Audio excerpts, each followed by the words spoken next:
So Amedore, and you see something rather terrifying as you look back, motioning about the shark to the rest of the team. You see the shark, like Nadia, preparing to swing at the thing with her blade, um, with her trident, as the shark just bites your arm off.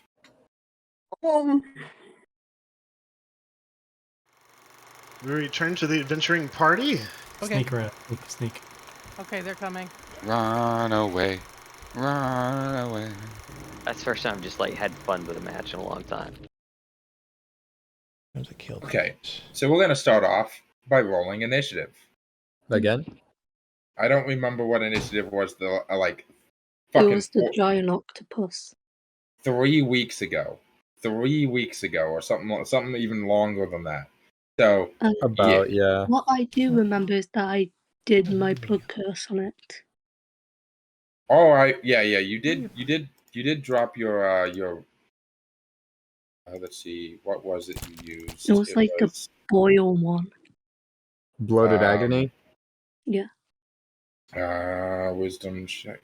If I remember correctly, every time it takes an attack, it takes damage for that one. I can't remember. They have bloated agony. As a bonus action, you curse the creature you see within 30 feet until the end of the next turn. For the duration, the creature has disadvantage on strength and dex checks and takes 1d8 necrotic damage if it makes more than one attack per turn. So it currently has disadvantage on any dex and strength based saves. And I don't know. Let me double check on the octopus. Let's see.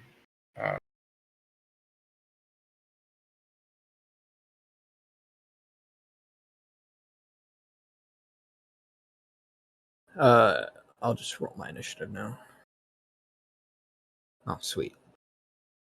That's E7. So I got a 10 for initiative.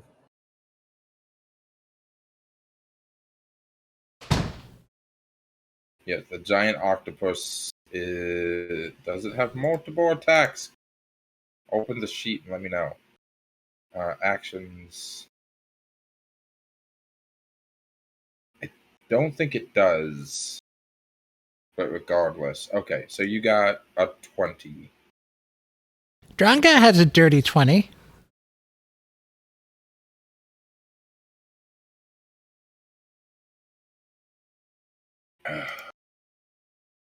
Amedore, you want me to roll for you or you want to roll? What? Yeah, you're very quiet, Amedore. You're barely coming through. Your voice mod's fucking up.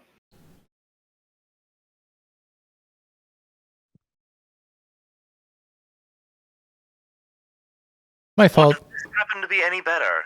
Oh, much. Yeah, that's better. I've been having some quite rotten luck, so I would not mind if somebody would roll for me. You got 19 total? Not bad. Nice. It says I got 0. Yeah, I haven't added you there. Boom. Okay, there. Wait, why does the giant octopus have... Oh, it automatically assigned the giant octopus because I rolled... Okay, that's funny. Let me just remove him. Fair enough. From the turn order. I shouldn't be there. Okay, I'm torn between turning back because I thought we had a healer. Let's see. You have... Let's see. Your spells... You have... you don't exactly have healing, but you do have cause for your charm person. You have mage armor. You have guidance and resistance, which are buff spells.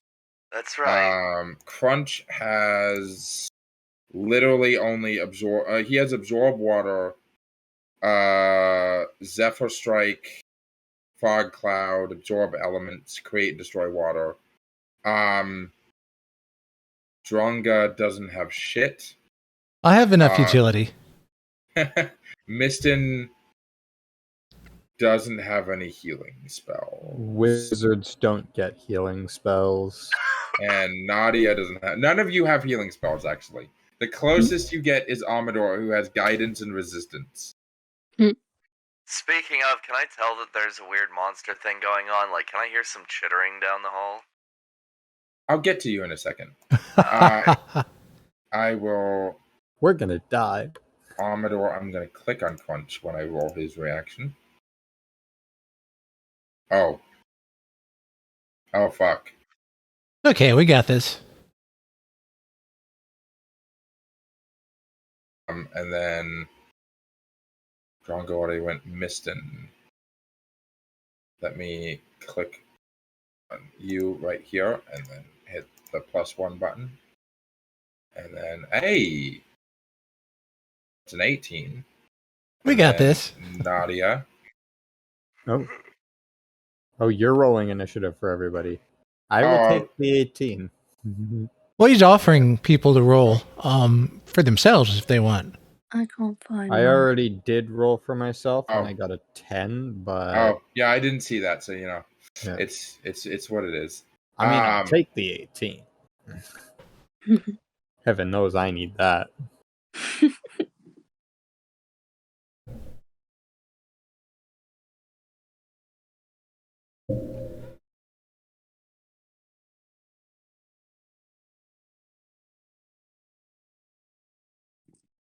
Okay. And I have the giant octopus, and then they're in E4. What's your roll at 21? Why didn't you roll a 21? He hasn't rolled yet. Okay. Descending. Okay, starting with Drongo. Wait, what's the octopus order? Oh, hold on. Let me, Octopus gets that's a dex bonus. So let me make sure I haven't clicked. Okay.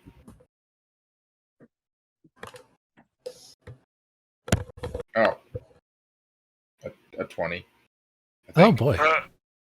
Yeah, so that's What's its dex? plus, it's only a +1. Okay, mine's a +3, so Okay. DM so discretion. I will put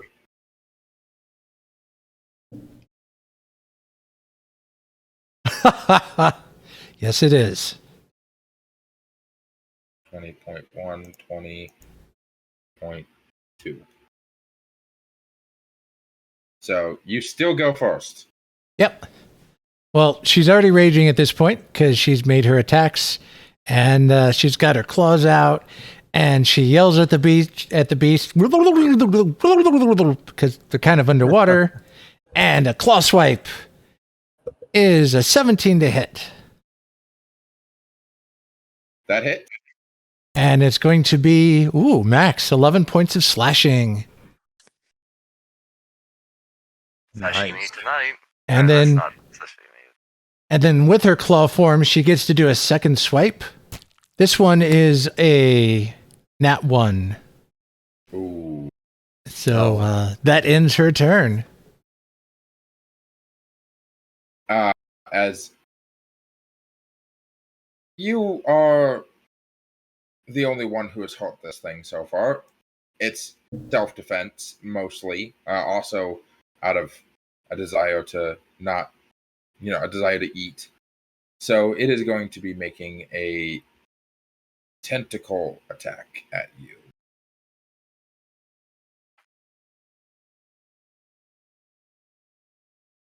21 to hit.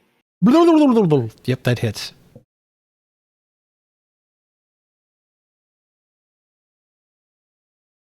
$11 damage. In half because I'm raging. So that's what, 5? 5, yeah. Yep. Bring it. Let's see. You are also grappled at the moment with an escape DC of 16. Okay. So it wraps one of its tentacles around you and just starts squeezing. Oh, I don't have the ability to contest it. I don't. Hold on. Let me. This is one of those rules I always have to Google. Yeah, no, that's fine. Which rule? Grapple rules. Uh, Okay, grappling. When you want to grab a creature or wrestle with it, you use an attack action to make a special melee attack grapple. Okay, fucking grapple. God, that's not helpful. Thank you. Practical guide to grapple. Thank you, RPG bot. You're very useful. Oh, I love RPG bot. Let's see. The rules. Okay. Grappling uses an attacks action, is not its own action. It is a special melee attack, which means it is done in melee, so you can't grapple from 30 feet away. And since it's an attack, it interacts with other rules at the core that care about attacks, such as Barbarian's Rage and the Invisibility spell. Because grappling is done with the attack action, you can't grapple as an opportunity attack. How do you get out of a grapple? Well, Escape and grapple. Once a creature is grappled, they frequently want to stop being grappled. You can still fight in melee while grappled and without too much trouble, but not every creature likes to stand still and kick things in the shins until their hit points drop to 0. So sometimes you need to escape the grapple. yeah. Escaping grapple takes an action, considering that it takes an attack. To start the grapple, the action economy is heavily in the attacker's favor. The imbalance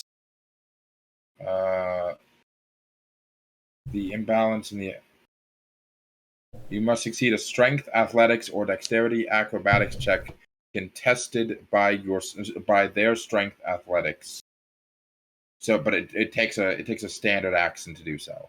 Oh, I thought the contesting is when they attempt to grapple you. Hold on, they are the same ability. also check the giant squid because sometimes it's different for specific like enemies. Like for instance, with the water elemental, they have like their whelm ability, and it has like some different rules attached to it.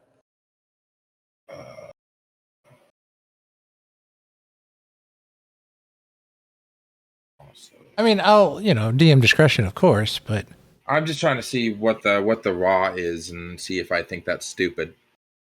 Because from what I'm looking, it takes an action, not a standard action, just an action. Do you have any bonus action left or anything like that? well, I have reactions, but I don't have. Okay, if you still have your reaction ready, then yeah, I'll let you contest it. All right, like I said, that's your discretion because usually reaction isn't for. It's usually an action, but if you want me to use my reaction to contest the grapple, I'll be more than happy to. Yeah, I'll let you do that. Yeah, that seems fair because like you were in a rage, and you knew that you're fighting a tentacle monster. I don't think that being grabbed by a tentacle is going to be exactly something that surprises you. Yeah, actually, well, anything that requires a dexterity check, I get advantage on for that. But if it's a strength, I can roll advantage on that because I'm raging. But if you want me to roll a straight strength or it's saying athletics or acrobatics check. Okay, Is the raw on that? Well, I actually get advantage on athletics checks. So Nice. just because I'm raging. Ooh. Not that it matters anyway. Both were 4s for 9. Damn. Okay. No, it's fine. Negative, my friend. You were still grappled. It was worth a try. It is Amedore's turn. Alright. Am I hearing this ruckus? Roll me a perception check. Your auditory and your sensory inputs are mechanical, which means that they are not as easily impeded by the same sort of things as other people. For instance, you can see beyond the same light visibility spectrum as most species, and you can hear sounds that are at higher and lower hertz than most species. So you can probably hear a lot better underwater than most of these guys. And distance isn't an issue, or at least I hope it isn't, because It's less of an issue underwater, actually. Sound travels significantly farther underwater, just at a lower hertz, which means that it's much harder to hear it. I'm glad people know that. Bitch, it's me. We're nerds. Yeah. Like I said, I'm having you roll. Okay. this. Let's see. Let me pull up Amedore's perception. I'm not sure how good. Oh, it's not very good, but it's not a very high DC either. So And Drongo did yell in rage, so. yeah, you just beat a 10.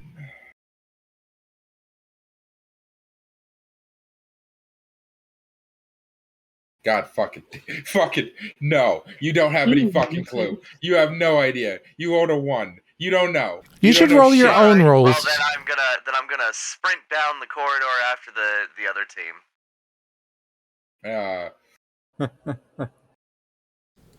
Sorry, guys. Dice rules. No, yeah. Okay. Good luck. Not Don't dead die. yet. He's just gonna get ganged up on and destroyed. This is ending so horribly. Okay, so you enter. Let me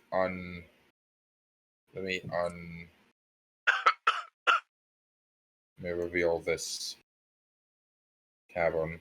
Boom.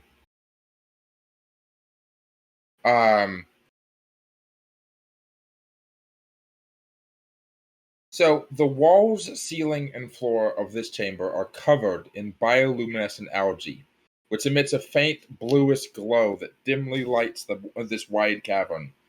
2 large jagged stone pillars, also coated with algae, stand at opposite ends of the chamber. Surrounding the far pillar, in front of the exit from the cavern, is a thick patch of bone-white seagrass. Oh. As you notice, and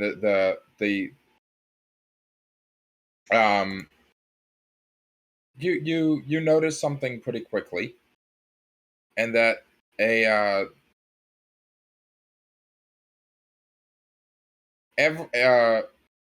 two of the people on the enemy team, being the ogre lady and the elf dude, both seem to have their legs stuck in this shit, as the rest of the team is trying to get them free. Huh.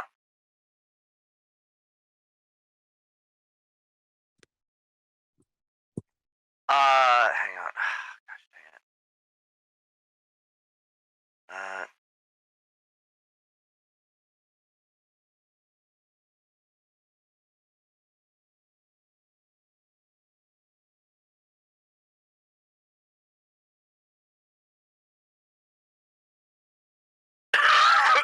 Sorry. I'm just looking through my skills real quick.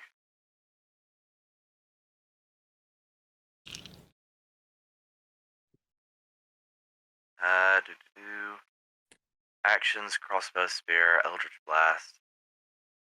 Spells: thaumaturgy, resistance, prestidigitation, guidance.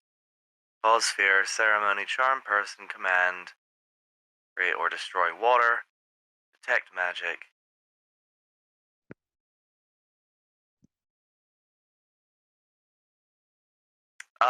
So I can only use Unseen Servant as long as it doesn't deal damage to people, right?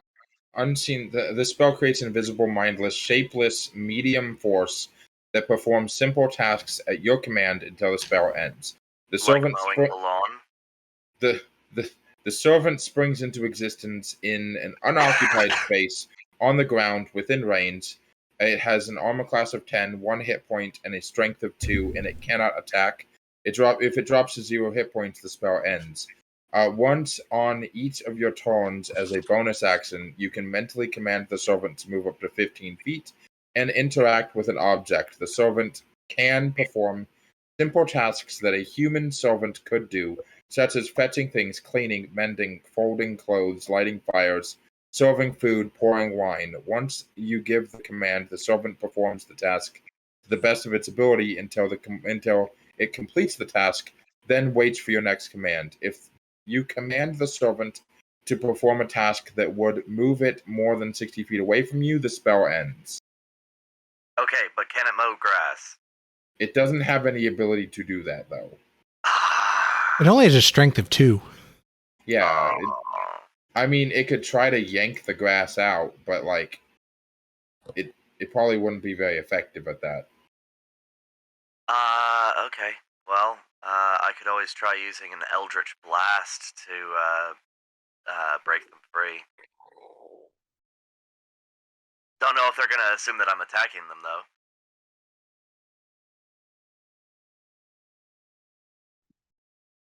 I mean, in the spirit of sportsmanship, I don't want these people to drown. Hello? Yeah. Oh, well, I mean, you can attempt to do so, yeah. I try to catch the attention of one of the teammates, point at the grass, and then cast Eldritch Blast at the feet of the ogre lady. Let me quickly double check something to make sure that I am. Oh, god damn, damn. Huh? You are very loud. Sorry. Oh, sorry. There's a lot of quick. Yeah.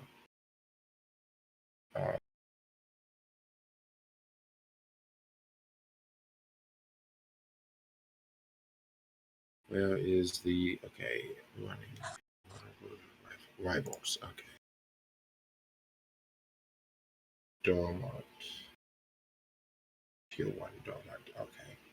What spells do you have?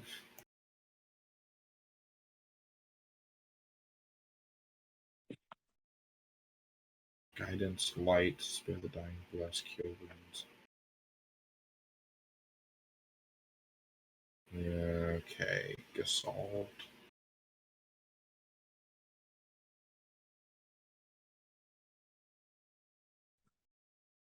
Mage Hand, Mage Armor, Long Strike. Fucking weak. Okay. So yeah, you look over at the goblin over there, and you kind of wave at him, and let's see if you get the point across, since none of you can speak underwater. Well, I can, because I don't require, Yeah, air. but he can't understand. Like, he can't understand you underwater. It would be rather garbled, wouldn't it? So I'm going to make a quick. Although I can catch his attention with sound. Well, yes. So I'm going to make a quick persuasion check, which is something you're actually good at. Oh, damn. Okay. Yeah. So.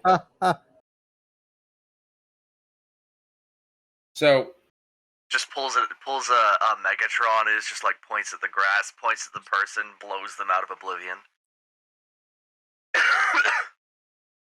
Alright. So they're out of the grass, but they're missing legs. Eldritch Blast. What's the DC of that? Is only okay. It's only at 12. Fucking nope. What luck we're having that's tonight. My turn. So you hit the pillar next to them. Oh. Aww. As it is Misten's turn. My turn. All right. So, can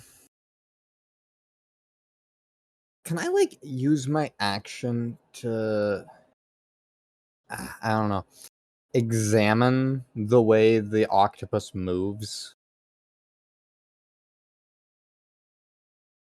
I mean, you can see it. What are you trying to accomplish? Character stuff. Feature. Oh, gotcha, Okay, gotcha. let's see. Features: Arcane Recovery, Evocation Savant, Sculpt Spells, Keen Senses, Fey Ancestry Checks. This is purely just kind of like a character like Roll me a nature check. a nature check.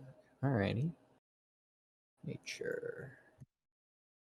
That's an 8. That's an octopus. I'm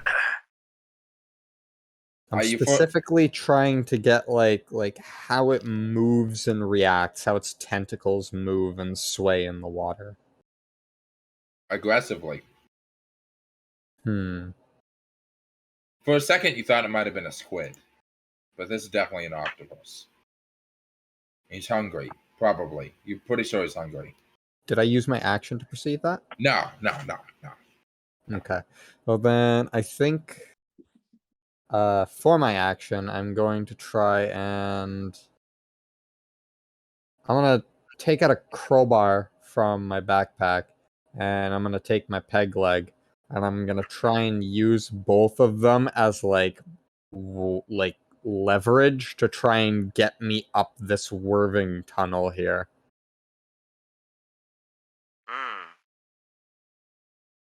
Like slowly and steadily, just kind of like rock climbing, but like trying to find hooks and spots to pin myself into and thrust myself forward.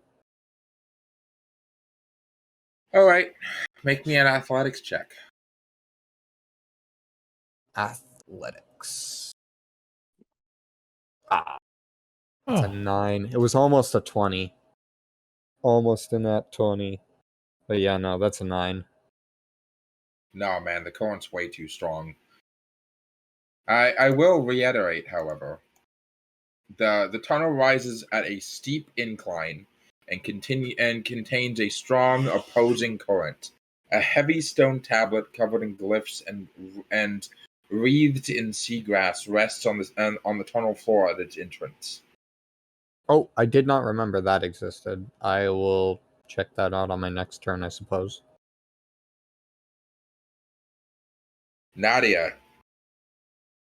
I'm gonna try going towards the octopus and trying to use my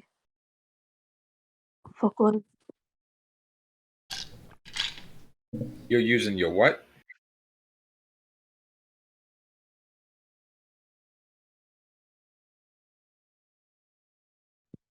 I'm just gonna stab it to try to get ungrappled. Good old Trident time. you're a tried and true friend. Oh, 20, that hits. A dirty 20. Dirty 20. Yo ho, a Triton's life from me. You are wielding it two-handed, so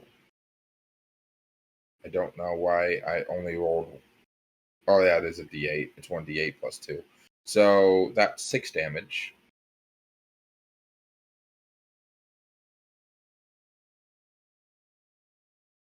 Hey, what the fork, Is it man? possible I pop one of the bubble things that probably formed on it when I used my curse? You pop a giant zit, and the water starts filling with blood and pus. You're welcome. Octopi don't get zits. It wasn't a regular zit; it was a cyst caused by their curse. Oh. Magic. Has it loosened at any point? Atris over here. Octopi don't have acne. That Let's didn't see. sound right. Do you have anything you can do as a bonus action? You have 2 weapon fighting, but you're using your weapon two-handed at the moment. You already used Blooded Agony. Bonus No, action. my last turn. Can I put the curse on it again? Yes. Apparently, hold on. Apparently, the blood curse only.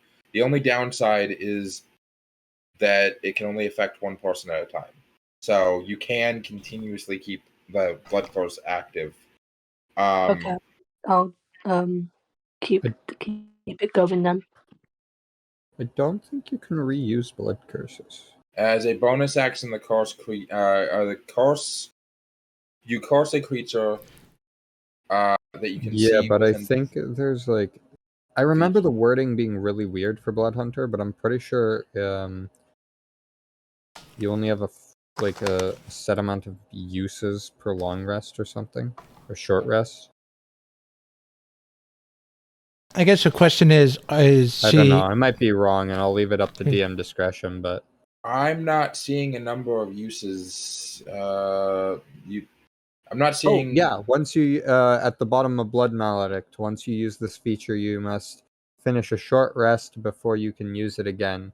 You can use Blood Maledict twice between rests at 6th level, 3 times at 13th, and 4 times at 17th.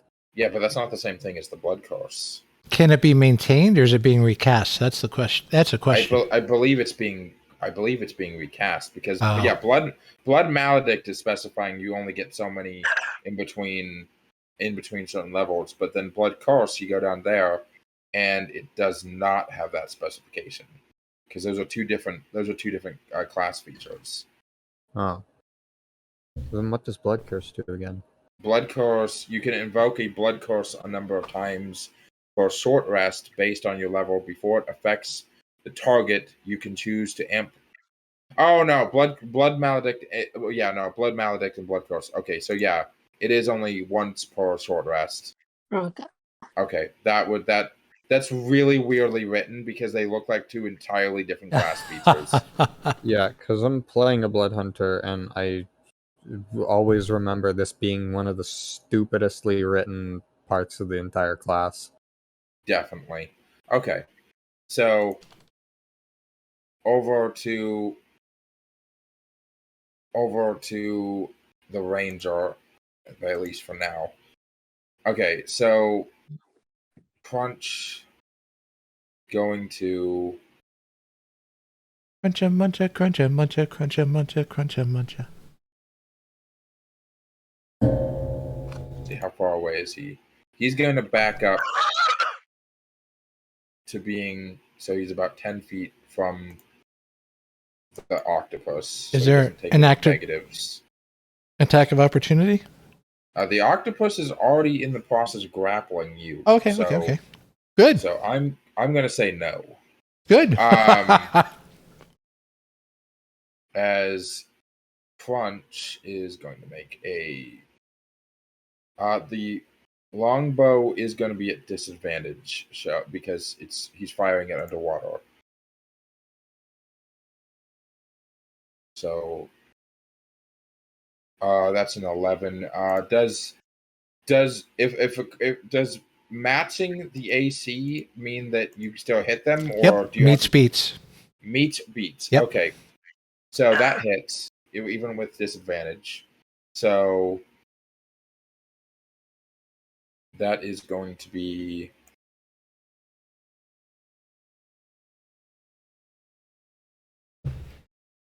now. Why did it roll that twice? 7 damage. Oh. It says critical, so I don't know. In case it was a critical. It's not a critical. Oh, gotcha. Okay. Huh. So that's 7 more damage.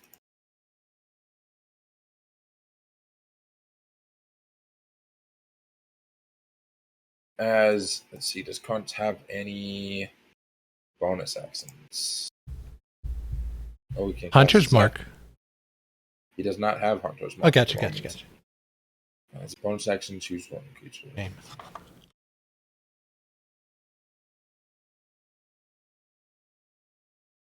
Should have cast that before. As negative, it's going to be back up to the top. Amedore, you see that they start untangling the people, like the people who are stuck on this grass up here. Oh, that's good. They're starting to pull them out. It seems that the grass just starts like wrapping around people, but the grass itself isn't all that particularly strong. I see. It's just a minor annoyance.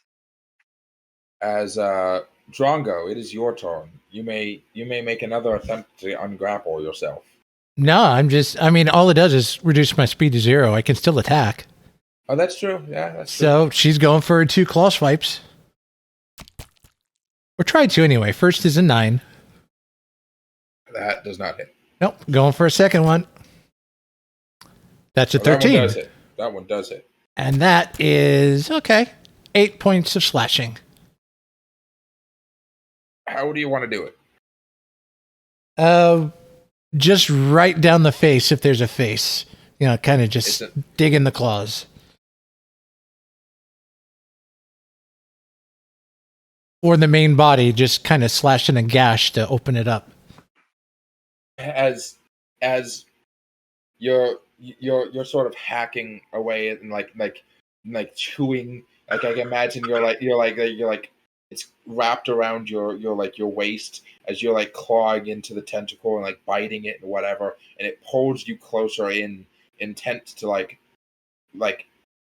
gouge at you with its sharp beak, as you just with a slash of bestial rage just claw out one of its eyes, as and basically end up braining this thing, even though an octopus doesn't really have a typical brain. As the whole thing starts to go limp and kind of just lets go of you instinctively, as the muscles untense, as the octopus falls back into the chasm, several like 30, 40 feet below you, into the bottom of the water.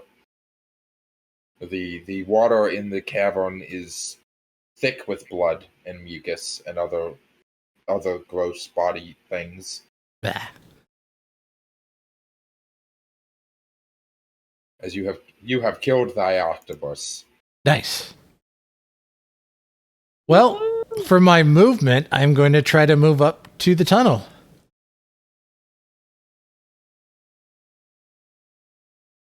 You may make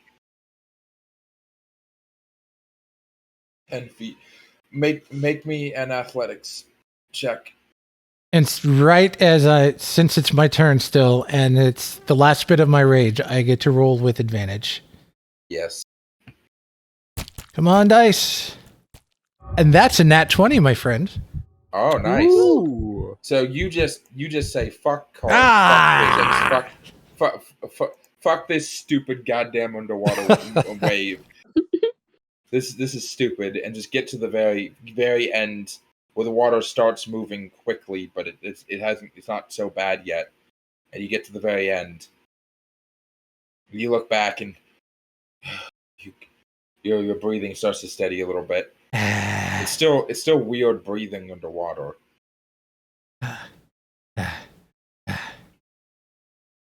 And that ends my turn.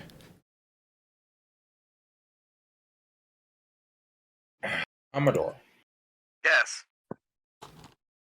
Hold on, let me move them around, because yeah. So it is your turn. Alright. Are they out yet? They're being pulled out. They're in the process of getting out. You have the chance of going around, like kind of like going around this way and getting past them, or at least getting in the process of getting past them. Are they actually getting free, or are they... They're being pulled free. Okay. They're not quite free yet. Like the teammates are in the process of untangling them. Well, I'm going to move, but do I get a move action and an attack action? Yeah. Okay. I'll start moving past them, and while doing that, I'll take another crack at trying to, help them get their friends free. He's a reasonable person. Might I make the suggestion that instead of doing a double movement, which you could use your standard and your movement to do a sprint and go 40 feet instead of 20 right now, because your current movement speed is 20, you could go only 20 feet and then cast guidance on the water Genasi chick, so that to make it easier for her to pull her friend out. That is a good point. While I'm passing the water Genasi, I'll tap them on the shoulder and then cast the guidance.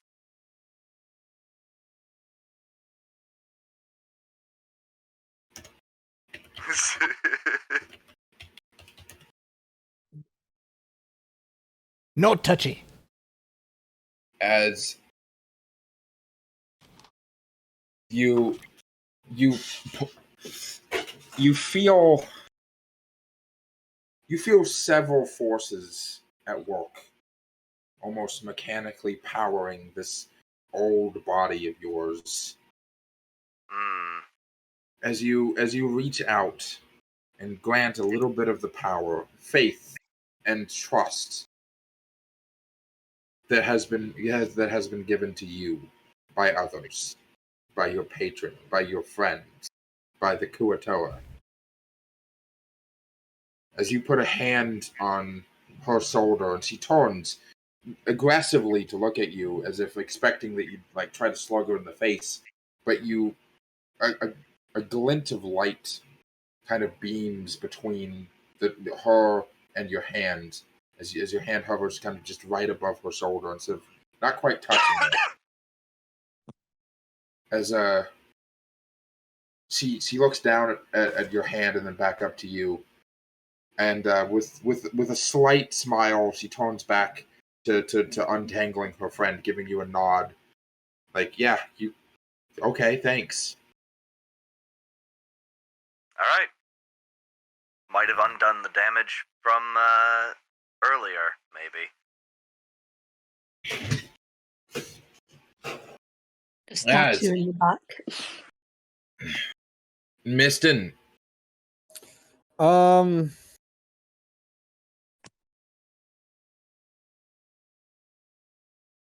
that thing's dead, so I can't examine it anymore. I'm just going to attempt to try and... Might I remind you about the tablet you said you wanted to fuck with? Yes, you're right. I'm gonna see what this tablet says. Can I read the language? No. If it's in but Samatoa, I am gonna. No, but do you have a? Let me double check real quick. I don't have comprehend languages. But do you have detect magic? No. No. You I don't am have a detect. fairly combat-based build. Okay. It is covered in algae and seagrass. It is withered and worn. The runes upon it are magical in nature. You know that for a fact. You don't need to read it to know that it's magical. So do these look like proper language or just arcane runes? Arcane runes. This is a spell on a tablet. Oh, on a tablet. You just don't know what the spell is. Huh. Can I make an arcana check to attempt to discern what the spell is? Sure, go ahead.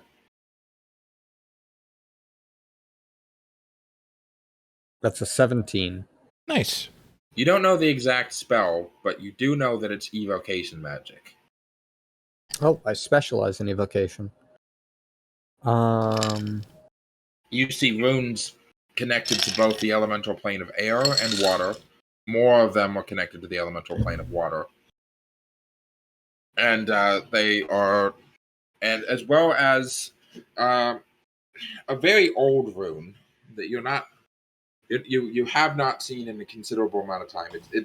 It's not theoretical. It's just not in active practice by most mages these days, and that's because of the extremely volatile nature of the rune. And it's a very old, giant runic symbol for essentially magnetism. But in practice, It just simply means to attract.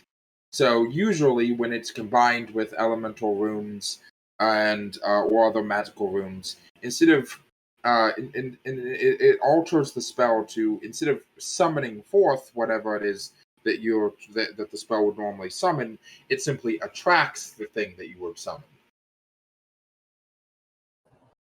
which usually causes a bit of problems, especially when it comes to fire evocation. Oh, I'm not summoning a fireball. I'm attracting all of the fire around me into making a fireball. Yeah, that is an issue. So that's why it's not really it's not very common to be seen in runic magics these days. I'm gonna cast Firebolt down the hall. At Drongo? Like, trying to hit, like, a wall just beside her, not specifically trying to hit her. Okay.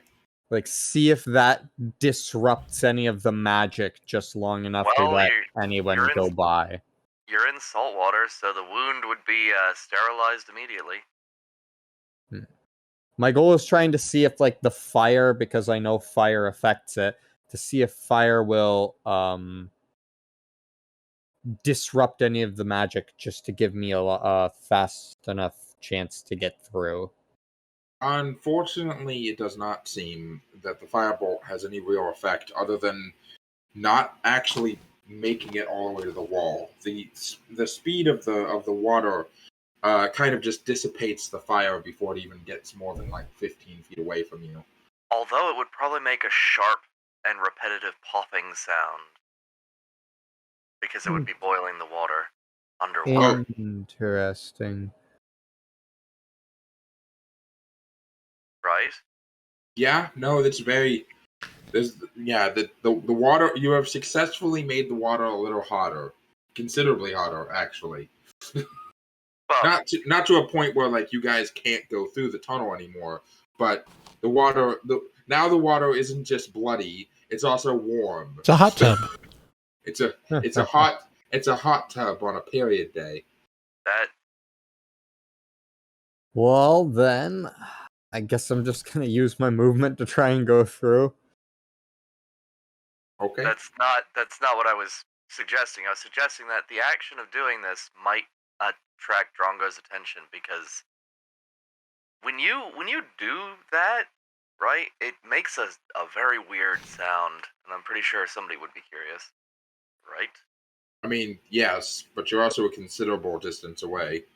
Oh no, I'm not talking about myself. Drongo could already see what's going on. Oh, okay. Never mind. I'm just gonna try and use my movement to move a bit further up. You can try the athletics check. Oh yeah. Oh yeah. That's an 11. Nope. Chuck Testa. Still staying still. Nadia. That's all I can do. Yo. It's dead now, so I'm gonna go towards them, try to get into. Blood maledict the rune. Roll me a perception check. Oh, Or sorry, let me roll a perception No. check for you. hold on. I think I can do perception.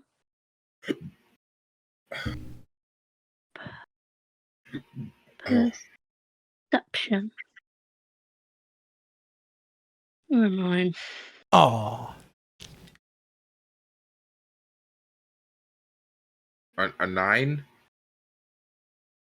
That's what I rolled. Okay. Oh well. I'm gonna die, mates. No, you're fine. Rocks So- fall, everyone dies. I presume you go up to where they are. Yeah. And you see this rune at the bottom of the seafloor, and you see you see Misten pathetically attempt to swim up, pathetically attempt with his peg leg and a crowbar to like like crawl up like against the current of like the equivalent of white rapids.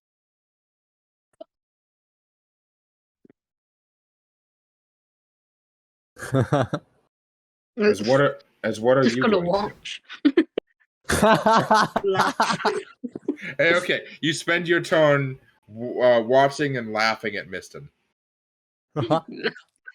I'm happy to spend my turn on that. That's a great way to spend an action. As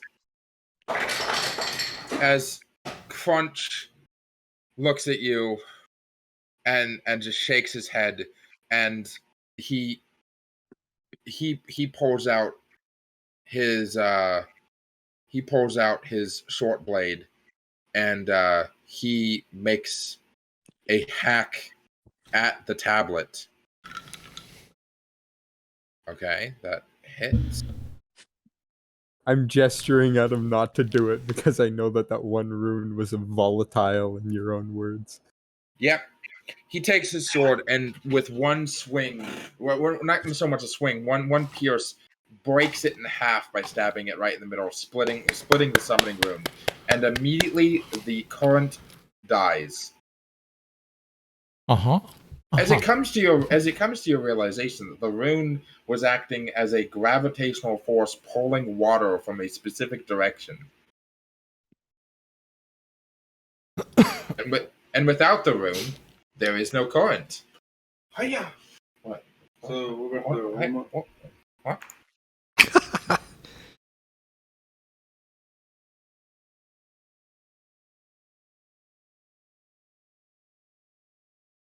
Rocks fall, everyone dies. Yeah, I didn't want to recommend that because it wasn't my character's term, but I kind of figured that rune had to be taken out to move up. But I didn't want to metagame. That was entirely possible, but also I heard volatile and I figured I'd take damage. That's fair. Eldritch Blast. Was it creating a current abnormally? Is that what was doing? Yeah. It was drawing the water down as part of what his description, so that's why you were getting that heavy stream, because that rune was pulling the water towards it from above. And so by destroying that rune, it disabled the magic and it's no longer pulling, and now you have a safe way up. Wait. Me having to explain to my roommate that you don't just simply win at D&D. You just did. They're like, "Are you winning?" I'm like, "I'm the DM," and they're like, "So are you winning?" And I'm like, Well, technically you can win. You could just murder us. I don't win. And they're like, "Well, that sucks." I'm like, "No, it's the best." They're like, "I don't understand." It's like, "Yeah, you probably don't." The fact that we're here means you're winning. So listen, he's willing to spend $60 on the new Madden game. His IQ is below abysmal. That sounds maddening. Sorry. So he breaks the thing and then immediately what's his swim speed's the same as his regular speed. So that's full 30 feet. So 5, 10, that's 20, 30. So he swims up the tunnel next to Drongo. As top of the round. Oh wait, where's that echo coming from? The echo is coming from Amedore. Oh, my apologies. Is that It's better? not that loud an echo. Testing. Okay, that's better. I can't hear myself anymore. What's in the other room? Yeah, What's in the box? I swear. Okay. What is it? What is it? Show us. Tell us.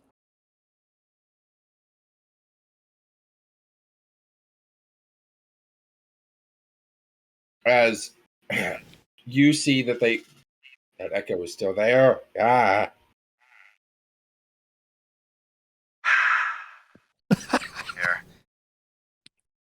Right now.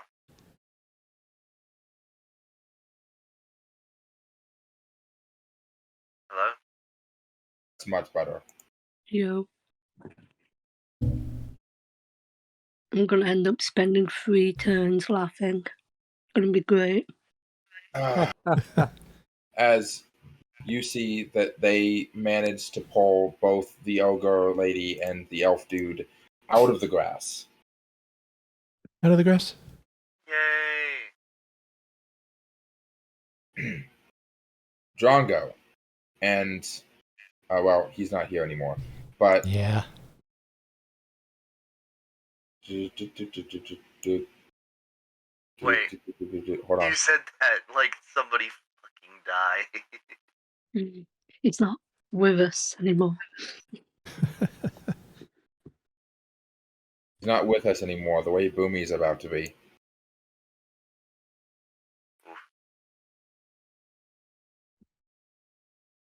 That's a joke people won't get. But it's still funny.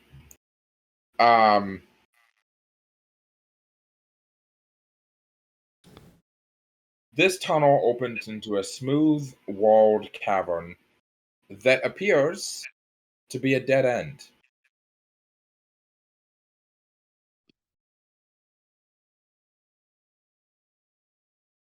Well, first things first, do I feel the water warming up from where I'm at? Yeah, from behind you. Okay. Yeah. Then I'm going to use a free action to pee so that nobody really notices because she's kind of been holding it in. Oh my gosh. And then Drongo's going to carefully swim through the middle of the cavern to the other side to see if there's anything she can spot. Careful, everybody's using water breathing. Oh, wait, no. Pneumonia for everyone. It's disgusting. They won't know. we see this? Can we just destroy? No. They're at the end of the tunnel. It's We better brine run before water. it gets to us. Do we see just yellow brine mist water. It already begin to tastes like form? So you have you can either actively search for a way out, or you can take some time to feel the currents to find a way out. So you can either make me a perception or a survival check. Both do the same, so I'll do a survival check, kind of in her nature. Also, she kind of subsides, the rage subsides, the claws disappear, and just regular fingernails. But yeah, she'll roll a survival check. And okay, that's a 19. Damn, okay. As you feel that despite the fact that you don't really see anything from over here, you do feel a current come that that's the same one that enters into this room and then goes back down the tunnel you just came out of. But it's it's not nearly as strong as it was previously. For kind of like a bloodhound, for anyone that follows, she's going to kind of look or point in that direction so anyone that comes in can see what she's facing. An Amedore. Whee! What are you doing? I'm gonna take that double action to move ahead. Actually, I should probably survey the room first. Is there anything of interest? Well, in the room you were just in, I mean, there's the algae that's glowing, but you can see underwater better than most. So I just see a bright spot in my vision. Got it.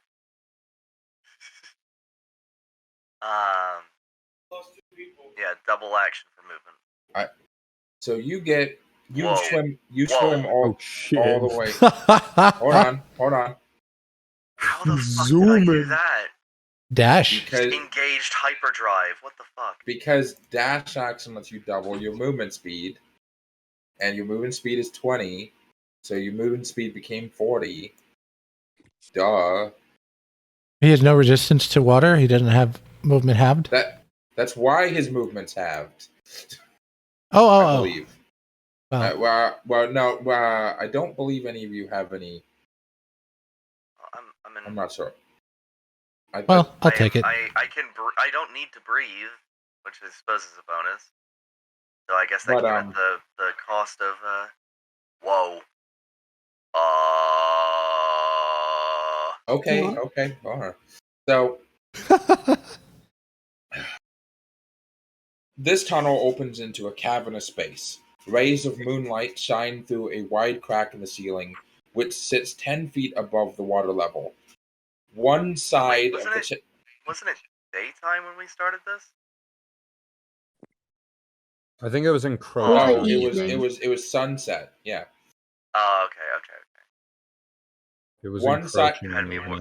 one side of the chamber is covered in crumbled and muddy remains of a landslide.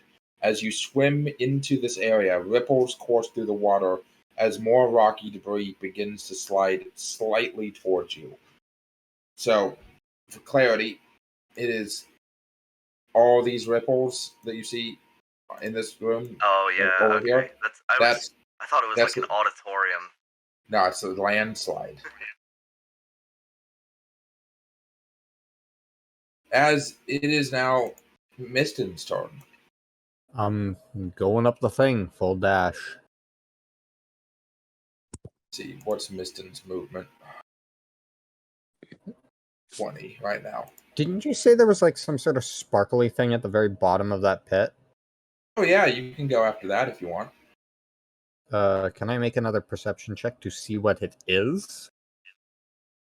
Probably not the thing, No. but... No, you can't tell what it is, but you can see that there's something down there that's sparkly, and it's not an octopus. Huh. Anymore. It could be the prize. Yeah. But it also could be another trap. I'm Yeah. gonna point it out to... Nadia? Nadia. Sorry, I forgot Yeah. your name for a second. I'm gonna point that out to Nadia, and then I'm just gonna swim onward. What's pointing out to me? You do it. What happened? What happened? What am I doing?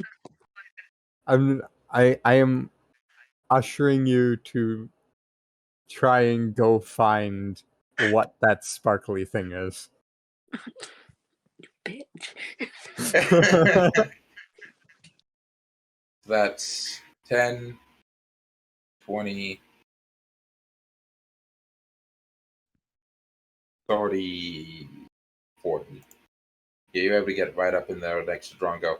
And Drongo is clearly pointing out that it doesn't look like there's an exit, but they're pointing at the eastern wall and being like, bitch, there'd be an exit over there. Blah, blah, blah, blah, blah, blah, blah. It's that way. If you want, you can still make a either perception or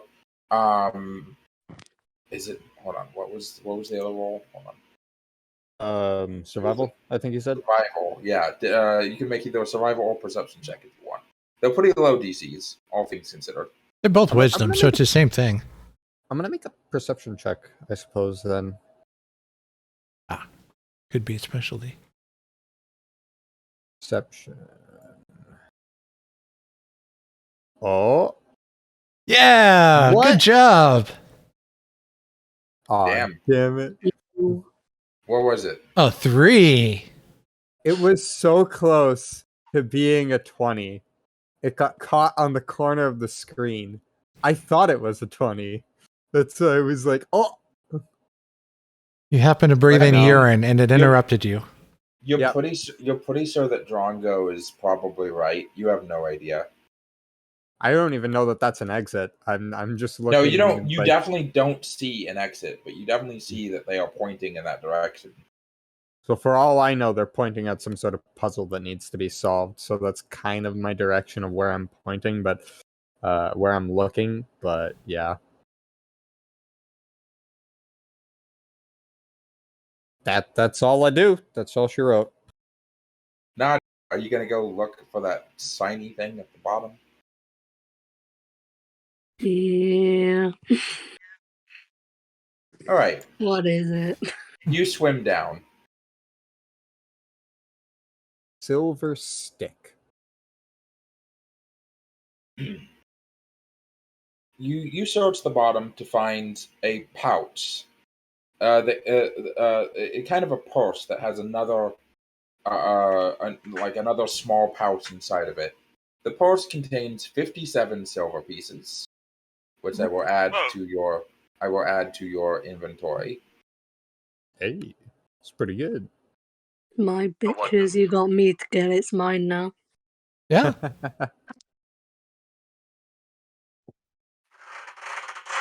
capitalist detected on D&D soil? And the other thing that you find is a small packet, a little leather packet that is, when you touch it, it is, despite being underwater, it feels dry. And it's this little leather pouch tied off with string. I'm wondering if it's safe to open now and wait.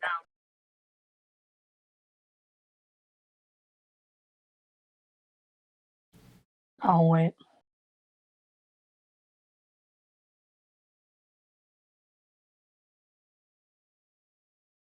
Hello?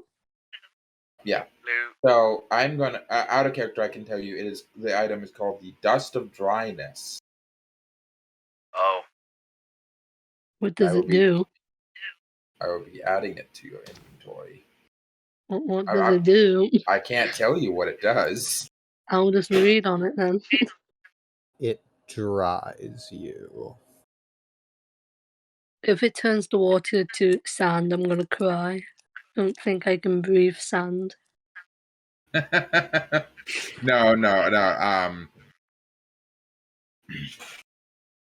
Actually, considering your history with magic and your training as a training to fight magic and magical creatures, you can roll me an Arcana check to see if you know what this is. Oh fuck. Hold on then.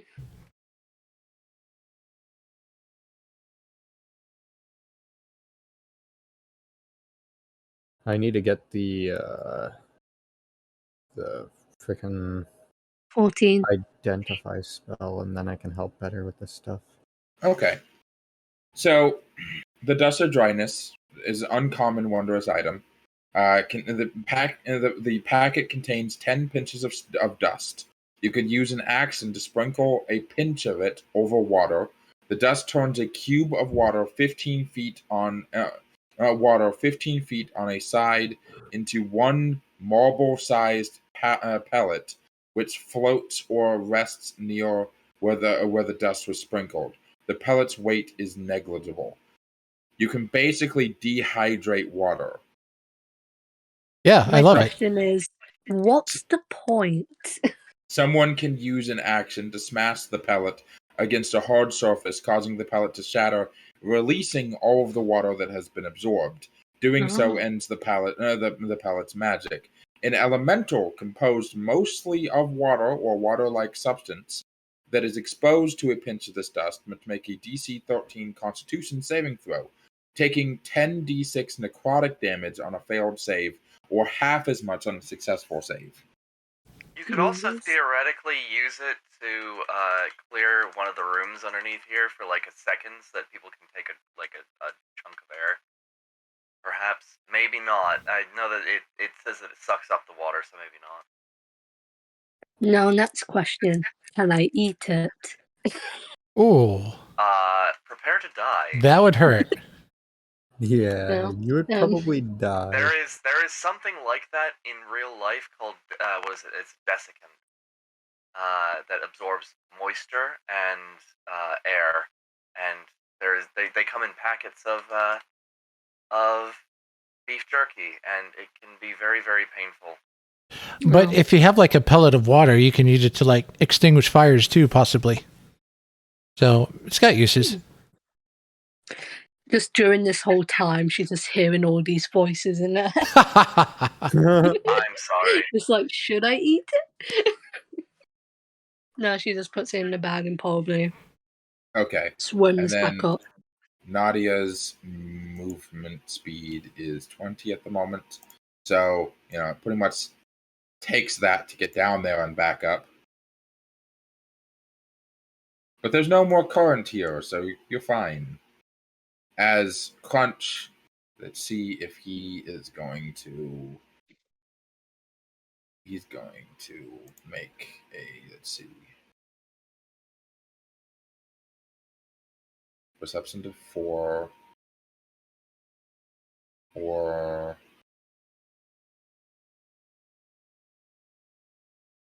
survival, right? I said survival. Yeah, perception or survival. Okay, they're both +4s, so they're gonna roll perception. They're gonna roll like ass. Wow. They're just gonna keep skirting around the fucking like side, like looking for like a secret entrance or exit of some kind. As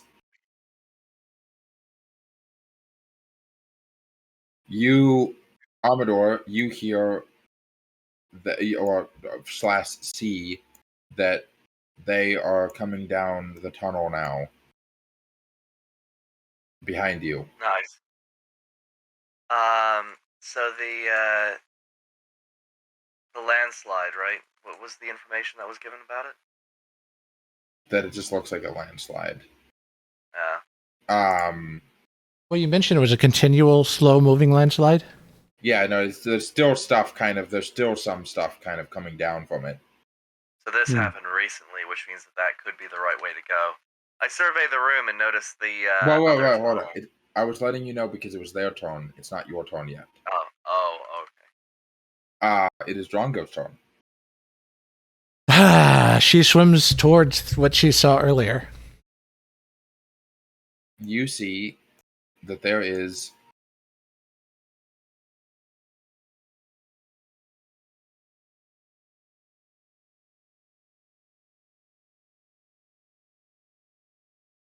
I will answer that question in a moment. Yeah. You see that there is hidden behind several rocks over here, kind of seemingly purposefully placed where they are. You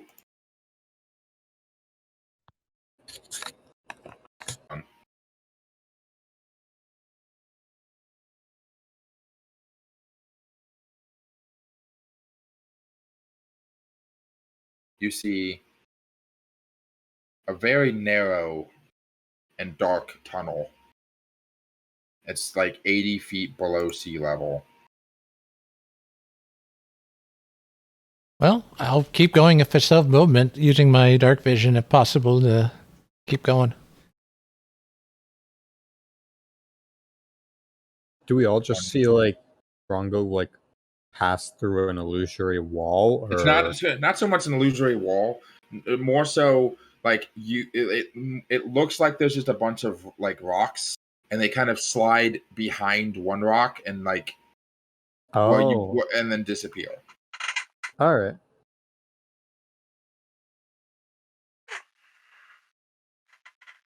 What's your movement speed? Hold on, I can just look it up. It's 30. Okay. Yep, I have it open at all times. A full sprint. That's 10, 20.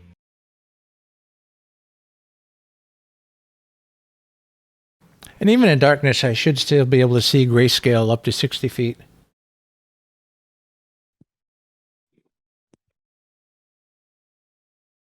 Dang.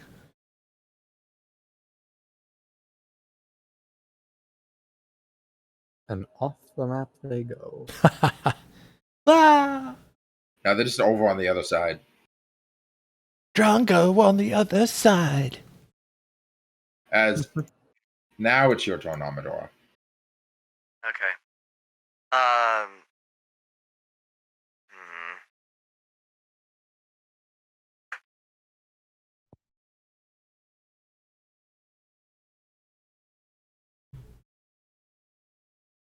Interesting.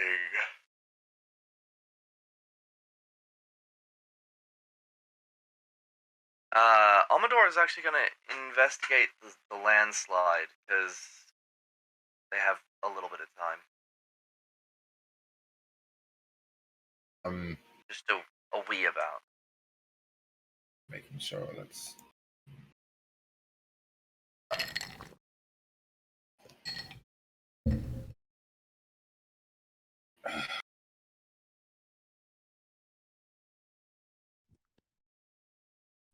Make me a dexterity saving throw. Oh, Oh. I can make it. Well, do you want me to roll for you? Yes, please.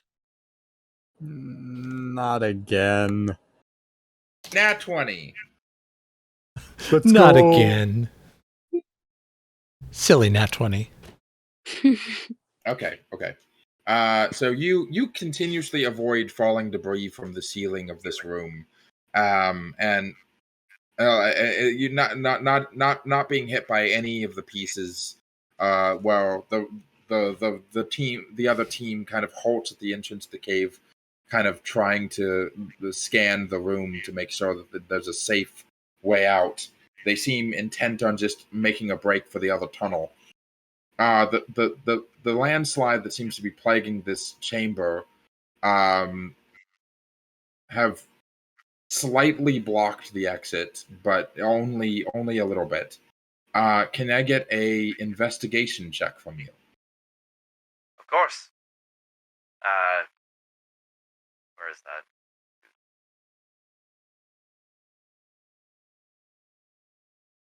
Investigation. Additional skills? Yep, additional Investigation. skills. There we go. Oh. Why can't I? I can roll for It's you a if you plus want. 5. Yes, please. Yeah.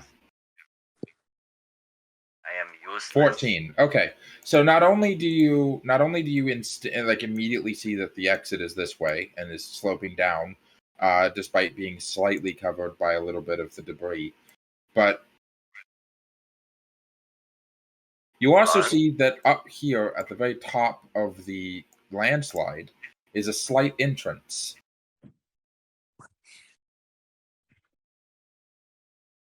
Okay. A slight like like a cave, like not quite a cave, but there's like a crack in the wall. I am going to investigate this because you never know.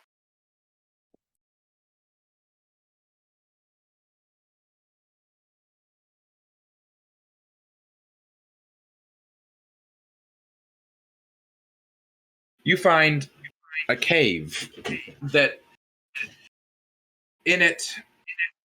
Oh God, the echo's back. Oh, perfect.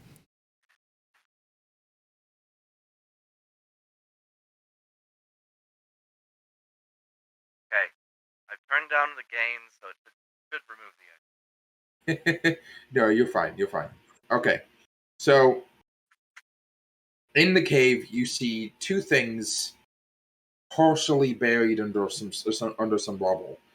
One of them is a soggy but still seemingly usable spell scroll. You unravel it. You don't quite know how to use, like, you never really used a spell scroll before, and you're not quite sure what the magic on this is. You could find out pretty immediately by using detect magic, but or identify if you have identify.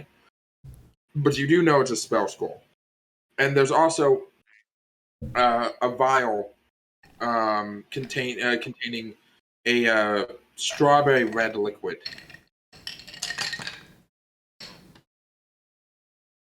Well, I'm going to pocket these, but is that it? Yes, let me update your inventory.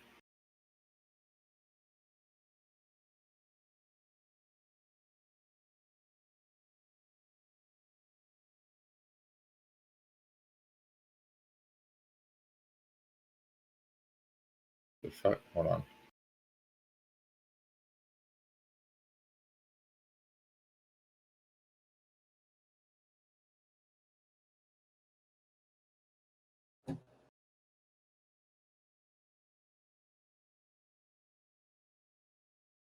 As you pocket the spell scroll, the knowledge-hungry wizard gets a tingle in his four senses. And a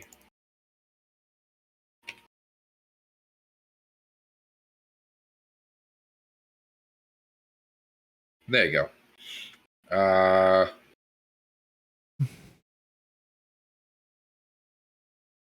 a first level spell scroll, and a potion of healing. Hey. Both of those our wizard can use. Both of those, the wizard really needs that fucking potion of healing. God damn. I'm at 9 HP. It's great.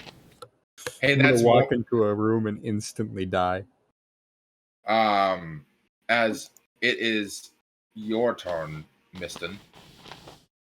Oh boy, my turn. I'm gonna go follow Drongo. I want to make one last perception check of the room, just a final like survey of things. Sure thing. I don't see anything. I'm moving. I got a 5. Down the tunnel I go. Your character's going to be invisible for a second, but that's fine. It just means you're still in the tunnel. And I'm not looking to reveal the area the tunnel is in. Of course. Oh, I see. Because that other It's a- tunnel there wraps around and then Yep. a room Yeah. there. Makes sense. Nadia, You. I assume you want to follow your friends who have now all gone out of eyesight of you. The fuckers. Okay, so. Quick question. Can you, and I think you tried this last time, can you like shapeshift into a fish or something to increase your speed? Or a mermaid or a merman? I'm already a fish right now. Oh, I didn't realize. Okay. My bad. I want to scare the people coming through the tunnel. Well, you're nowhere near them, unfortunately. Oh, I could swim up to them. No, they're in another tunnel. You can't reach them. Right. Yeah, It's my thing rag. the two tunnels interlap, but they're not like one's over the other. Oh, But they don't And it's, like, connect. blocked through Sad. stone and all that. It sucks. Yeah, you can get all the way up to here. Yeah. Your movement speed's pretty slow right now, unfortunately. yeah. Even being like a fish or anything, I don't get the advantages. Well, so Of let, us let me, races. let me let me clarify what it says. Your racial. Okay. Shit. As an action, you can change your appearance and your voice. You determine the specifics of the changes, including the coloration, hair length, sex, height, weight. You can make yourself appear as a member of another race, though none of your game statistics change. Okay. You can't duplicate the appearance of a creature you've never seen. You must adopt a form that has some basic arrangements of limbs that you have. Your clothing and equipment won't change by this trait. So you still have to turn into humanoid, 2-arm, 2-leg, 1-head creatures. And you can perfectly duplicate the way they look, but you don't get any statistical changes. But Nadia can have like, yeah, even if there's like webbed toes, it still doesn't help. Yeah. Yeah. It was worth a try. I'm gonna swim in as a For fish. For clarity, Puzzle. this bitch has a 20 movement speed right now because she's carrying too much shit. You're welcome. I am a horde. Well, who's the strongest in the party? They could help carry stuff. Physically strongest is, let's see, Drongo has a Probably 17. you, Probably Drongo. you. 17. As our resident barb. Yeah, Drongo's the strongest, with Nadia being second strongest. Oh, okay. Yeah, you got a just 17. Nadia has a 14, but you got 17. I'm just gonna be chilling and swimming with my heavy ass shit. Yeah, swimming around and I'm gonna suffocate before I get out of here, but it's fine. swimming around in scale mail armor. It's fine. Gonna have Crunch follow. I just realized I think I'm encumbered. See, that's 20. How do I get rid of that? Probably have to throw some stuff away. Okay, he's gonna chill right behind you because there's not enough room for him to pass you.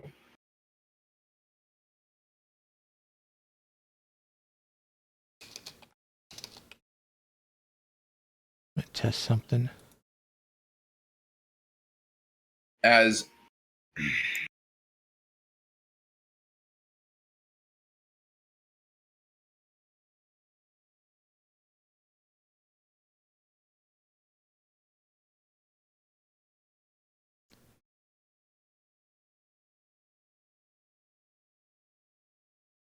Can't tell if that's a dead end or not.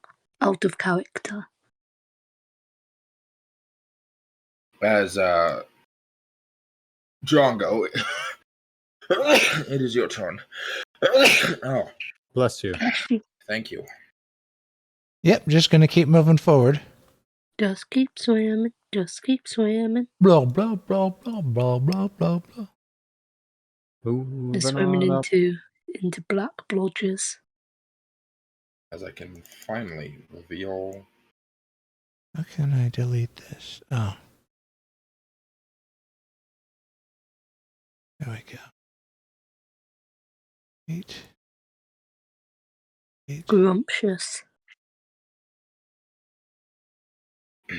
Silvery light dances along the walls of this underwater cave. The water here is a little warmer. A gentle current pulls you towards a crevasse in the south wall that emits a shimmering golden light. Prowling around the cave's pillars is a massive shark. A golden amulet hanging from a thick rope tied around the shark's neck, and a silver spear protruding from its side. The trophy of someone's failed attempt to capture the necklace. What was the item we were trying to get? Was that necklace? Yes, you guys are trying to get the Emerald Eye, which is a Wasn't large it green or something? Well, yeah, it's got a jewel in it, but it's a golden. It's basically a giant golden like necklace with like a big emerald in the middle of it. Okay.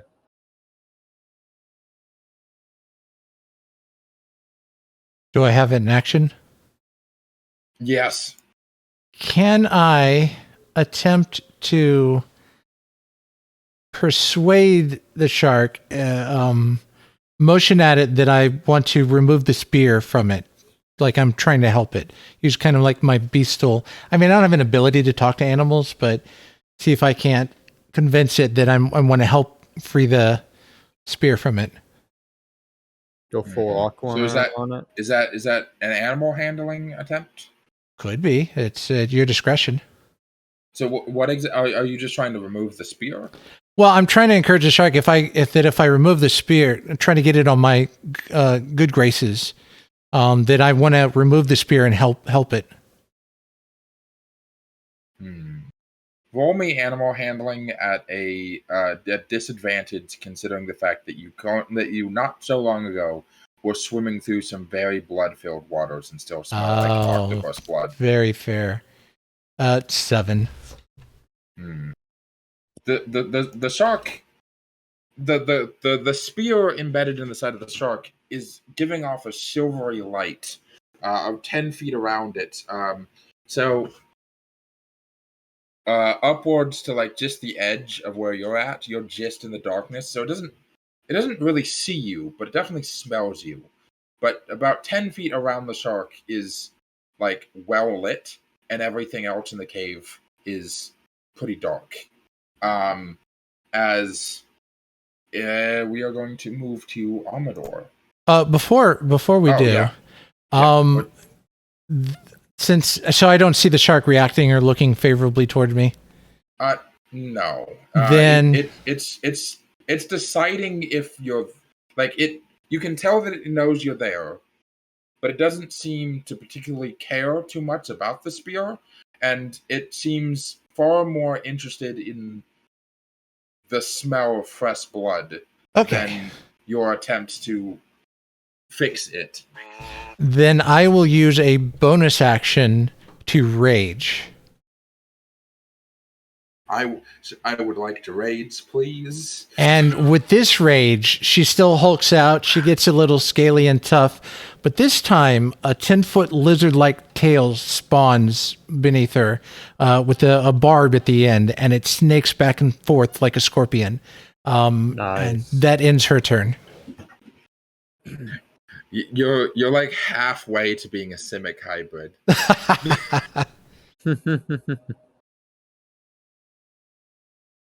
As Amedore,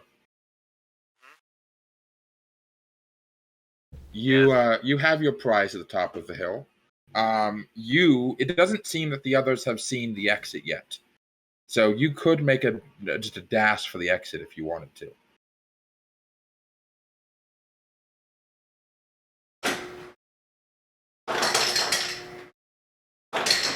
Also, I do want to clarify that even though by raw it says that it's a standard action to drink a potion, I think that's horseshit, bullshit, and stupid. It's a bonus action. I agree. Making a potion cost an entire standard action completely fucks the action economy. Okay.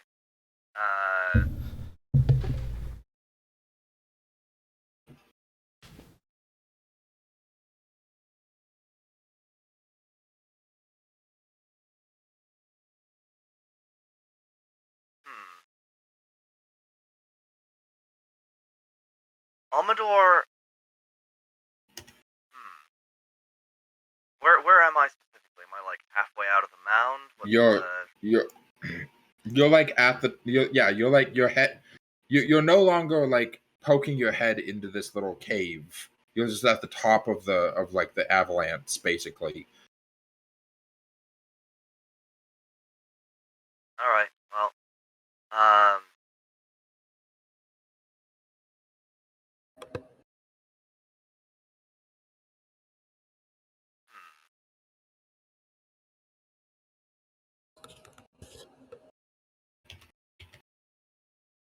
any way I slice this, but no, that'd be metagaming. Amedore is going to make their way towards the tunnel. Okay, get up to here. Can I get a? I am going to roll another. That's D5. So going to roll another dexterity saving throw for you. Yay! Yeah. 7. Oh no. So that's going to be What are you doing? 10 points of damage. Oh shit. And I only Do have I like see 7. this? Are you down? No, he's at 6. He's got 6 hit points. He's vibing with the I suck at surviving attacks along with Misten. Yeah. As a large chunk of debris falls as you're swimming towards the exit and just clips you on the shoulder. An exceedingly painful like wave of nausea hits you as you go dizzy for a second, but you won't stop. You can't stop. Well, how many points of damage did I take? 10 points of damage. Oh, that's more than half of my. That's more than half of your hit points. Now, instead of doing a double move, you could. I'm gonna try to recover. I wouldn't be able to do a double move. That's more than half my HP in one shot. Isn't that like? You can that's not. No, you're not. No, you don't pass out till you hit 0. Yeah, you're down to 6. So you're good. Like there was a thing where if you lose more than half your HP in one go, it's No. No, if you take damage negative your HP, you die. Not done, but I mean like you're done your turn because that's No, that's not a thing. Okay. Sounds like a shittier rule. So whoever came up with that homebrew rule needs to get stabbed.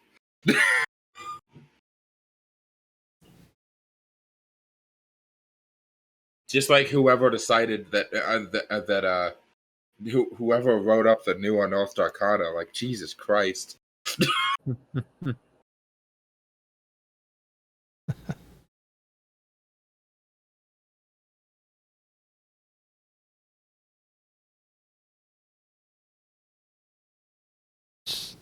The thing that not enough people are talking about in that Unearthed Arcana is that they made all Aasimars furries. Oh, Oh dear God. Anyway, Wait, how? because Aasimars and Tieflings now have 3 different subraces based off of which like extraplanar reality they're from, or like their parent is from, of like the 3 good planes and the 3 evil planes. Yeah. But the Aasimars aren't called Aasimars anymore. They're called something else, and depending on the plane, they're either like an eagle person, a cat person, or like a wolf person. That's weird. Like, why would I do that when I could just play Tabaxi or? Well, Yeah. because in the Unearthed Arcana for D&D 1, those races aren't there. They're not on the list for the playtest. It's literally just like Oh dwarves. yeah, elves. this is for D&D 1. I've heard Yeah. of that. Yeah. D&D That 1. sounds stupid. Well, it's I don't know what to take of it. Anyway, back to the thing. Do you want to use the health potion you just grabbed? Me? Yeah. Or heal yourself. I don't know what I'm gonna abilities. do a test. Since you're like one of the only people who could heal us, I'd advise healing yourself. But I'm not there, probably so good I idea. can't metagame. I can't technically heal you. I can encourage you. He can Like he I'm, can like he I'm can like I'm a buff you. baseball dad. He can- Guys, so after all this, we're going to take healing lessons. Put the rest of my class levels into cleric. All right, you regain 7 hit points Not shabby. because you used the healing potion, right? No, I didn't. Oh, okay. Then never mind. I said I was gonna do a test. Right? You were gonna. Okay. Amedore got hit by the rock, and they're gonna go limp. They're gonna observe what the other team does. Oh, I see. Because he helped them earlier. She's trying to deceive them into thinking you need their help. Well, I need their help. He does fucking need their help. Or persuasion, either or. He's playing more hurt than he is. I have points in deception. Up to you. I have lots of points in deception. So I'm assuming that Misten is going to continue going down the fucking hallway. Yippee doodle. As he double moves, and you turn the corner just slightly, and you see this big fucking cavern, and I don't think I need to clarify. I think I need to reiterate exactly how large I mean by giant shark. He doesn't need to chew you. I'm immediately readying magic missile. You can fit in his mouth. I don't think you have to ready it. I think you can actually cast it at this range. Yes, Well, but I spent my action. Oh, to gotcha. dash. Yeah, he's sprinted. So, yep. As I will also, unless you want to correct me, assume that Nadia is also sprinting to catch up with everybody. Okay, I'm just going to assume a double move from them then. As 2, 3, 4. Wait. I want to put their character in a position that they weren't. Well, double move just gets them closer to everybody else. Yeah, it's not gonna. You're not going into the cavern. You're still going through the tunnel. Yeah. As Crunch gets to about here, sees the shark and says, No. As he goes 2, 3, 4. Right. He almost goes a full sprint, but he's still not going to be able to track. He goes to right back here, where the like kind of partially hidden behind this pillar, and readies his bow. He's going to be attacking at disadvantage, but he has a much higher attack chance with the bow than he does with sword. And you don't want to be within melee range of the fucking shark. As these guys down here, they are dodging debris. Occasionally, they will. Let me.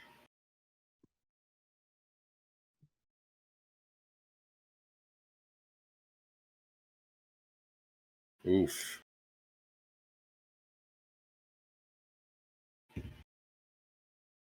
Oh dear. Ow. Okay. Only one of them really gets hit. As the goblin you mentioned to earlier rushes over and is. Oh, I forgot I was gonna do prestidigitation to create illusory spark to drive home that Amedore. Rivals. Dormat tier 1. Sheet. He's got.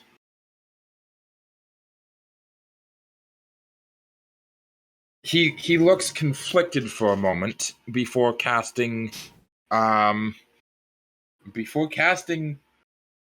Cure Wounds on you, considering the fact that he only has. He can only do that once a day. Oh. Oh wow. Oh. And Amedore he brings you back up to 10 hit points. Oh, what a sweetheart. You help Wait, them, he gives they me help 10 hit you. points? He gives me 10 hit points? Or... No, you're at 10 hit points. Okay, alright. He gives you 4.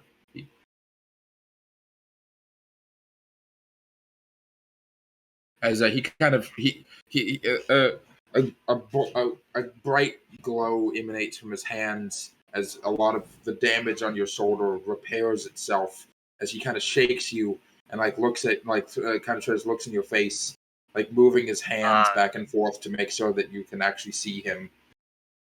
Amedore pretends to be dazed for a little bit, and then focuses on the thing, puts his thumbs up, pats him on the shoulder, and hugs him. Yeah, he hugs you back, and then it points down the tunnel, and then the big ogre lady, she just kind of rolls her eyes, swims at a full speed, grabbing you by the scuff of your neck, basically, and just starts pulling you down the tunnel with them. Oh, okay. You're polygamous now. My movement issues and my health issues have been solved by the filthy application of lying. And you didn't have to roll for it. Healthy application of lying. I love that.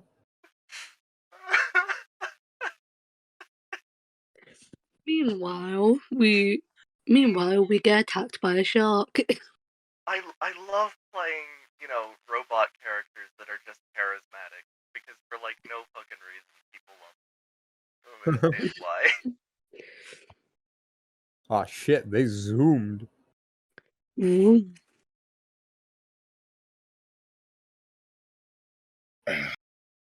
As we are going to Top of the round. Hold on. Turn order. Add. What the fuck is the shark? Just base dexterity. It doesn't. Oh, it has. Yeah, it has an initiative. 16.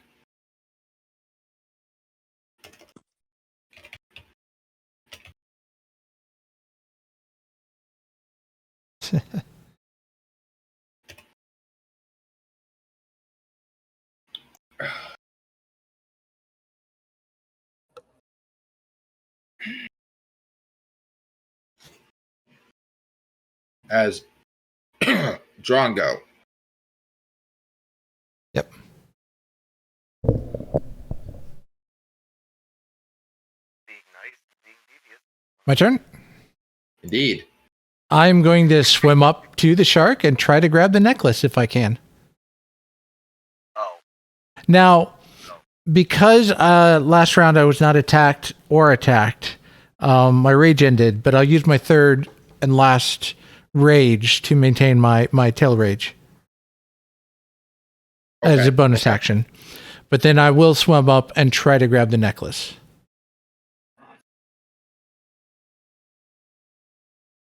That will be a sleight of hand check. Sleight of hand. Okay. Oh, that's a 19. Oh, nice. Yeah, you pull the you rip the necklace off, and the shark doesn't instinctively notice your presence until you get right up on it, and the ripple, the smell. You all know all too well what a beast in frenzy looks like. As its eyes dilate, and it's actually here. Let me just post a GIF in general chat. It's a gift that keeps on gifting. It's gonna be Finding Nemo. Yeah, no, it is. Yeah, no, here. Ah, yes. The best gift to post. But I'm going to try to hold out the necklace to Misten to grab and take out of here.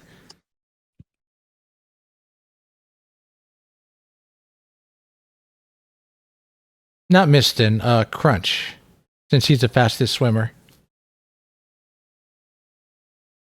And Amedore, once you guys get to like this point, see Maggie lets go of you. You're capable of moving on your own.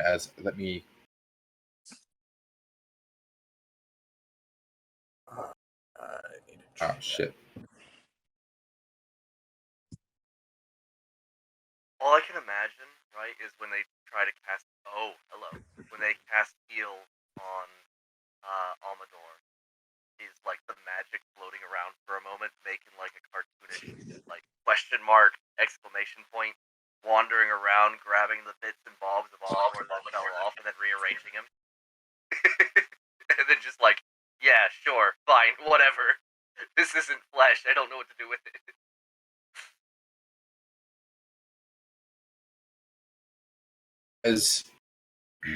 Let me describe said room. A school of tiny fish, their bodies shimmering in the dim light, swirl in formation like an undulating silvery pillar. And this room is you're about 80 feet below sea level right now, and it is dark in here. These fish, semi-bioluminescent, are the only light source in this room, and they're shaped like little piranhas. Well, that's not going to be a problem. I don't have flesh on me. Back, by the way. Sorry about that. Hi, back. Welcome back to the world of the living. Which won't be us for long.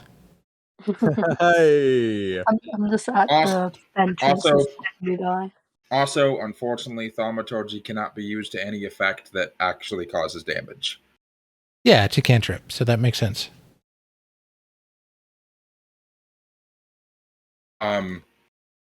But you can attack the swarm. Is he here? I know he's here because I can hear an echo. Amedore. Yes? It's your turn. It's still. Oh, sorry, I zoned out for a second. So I sent. Yeah, sent, no, I responded. You cannot use. Unfortunately, you cannot use Oh, okay. thaumaturgy in any way that. I see. Causes damage. All right. It was I was looking at the definition. I may as well just Eldritch Blast them. Not the other team, the fish. Eldritch Yeah, no, I know what you Blast. mean.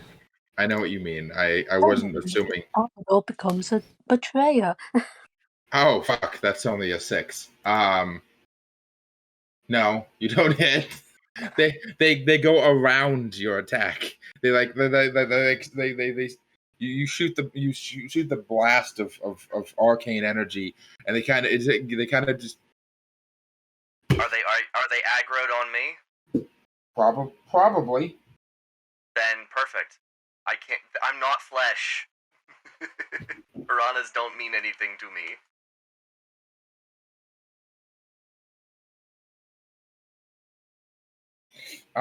As it is Misten's turn. Okay, I'm going to swim up, and I'm going To to. where? Ping the square you want to go. I would like to go to the like right up next to Drongo. Okay, so about 15 feet. Okay. That's a bad idea. I'm gonna grab the amulet. Oh, And I'm going to see if it's actually like what we're looking for. Is it actually what we're looking for? Or is this another trick of this whole thing? I mean,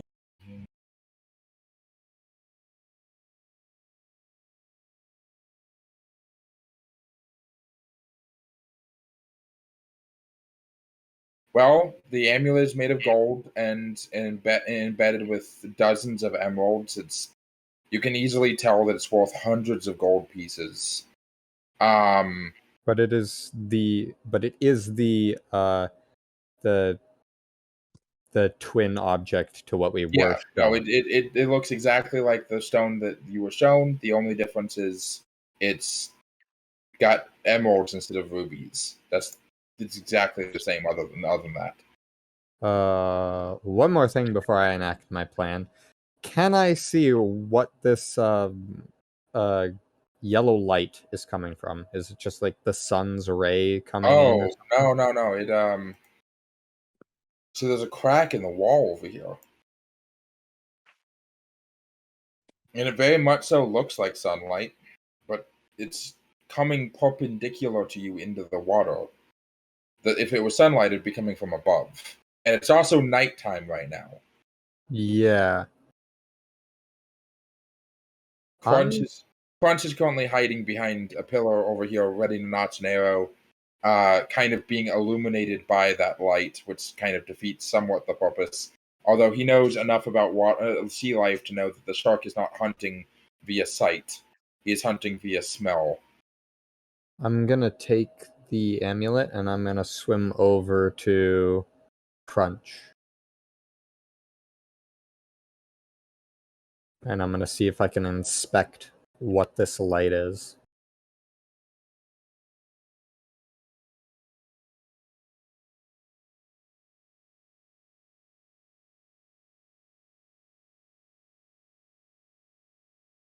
Okay, and I'll let you grab the amulet from Drongo without taking any kind of like main action.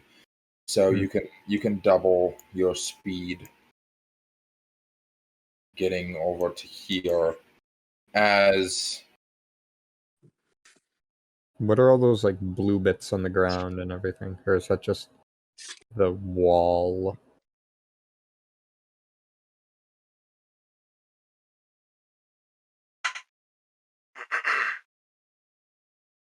there, it just seems to be a almost solid stone wall with just like a singular, maybe hand-sized hole emitting light from behind it.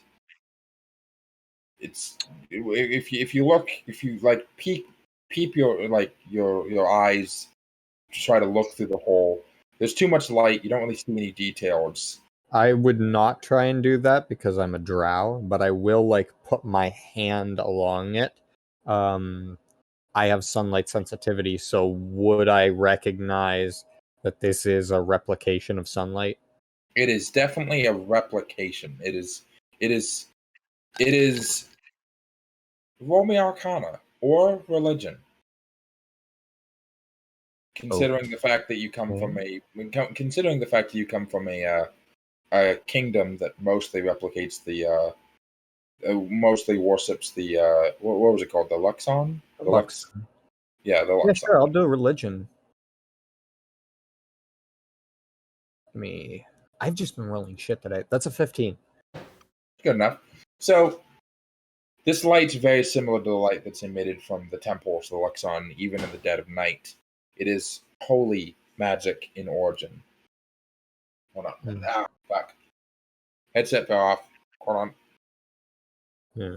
Yeah. It's divine magic. It is divine in origin. In the exact capacity of the divinity, whether or not this is the light of the Luxon specifically, you haven't the slightest clue. But you do know that it is divine in origin. This is not arcane light. This is not a magical spell that has been cast on something. This isn't the sun itself. This is the light of divinity. Oh. Can I? Can I eat it? And I nom nom. You know what? No, I'm going with the plan. I'm sticking to the plan. You just saw the light of God and you're like, nah, I want money. I'm sticking with the plan. I still have my bonus action. I cast Misty Step to the lower part of the area. Where? Never mind, to an unoccupied space that you can see. Through the crack, he means. Not through the crack. Not through the crack. Oh. Shit, that threw off my whole plan. I didn't realize it was something you can see. Could I like picture the corridor below in my mind and teleport? Oh, you gotta physically see it. Okay. Well, then that throws my entire plan out the window. Oh, if you look through the hole, can you see anything past it? No, he was trying to teleport into the tunnel below you guys. Yeah. Oh, I see. And I wouldn't even be able to look through the hole because I already have sunlight sensitivity in sunlight because of drowness. So looking directly into sunlight is like suicide. But it's not sunlight; it's divine light. I don't know if that's a difference. Well, it's pretty similar. Okay. Fair. Actions. Bonus action. Yeah, Then Misty Steps already got. Yeah. Then I'm just gonna start swimming back where I came from. Okay. And I'm going to see how far. It is the shark's tongue.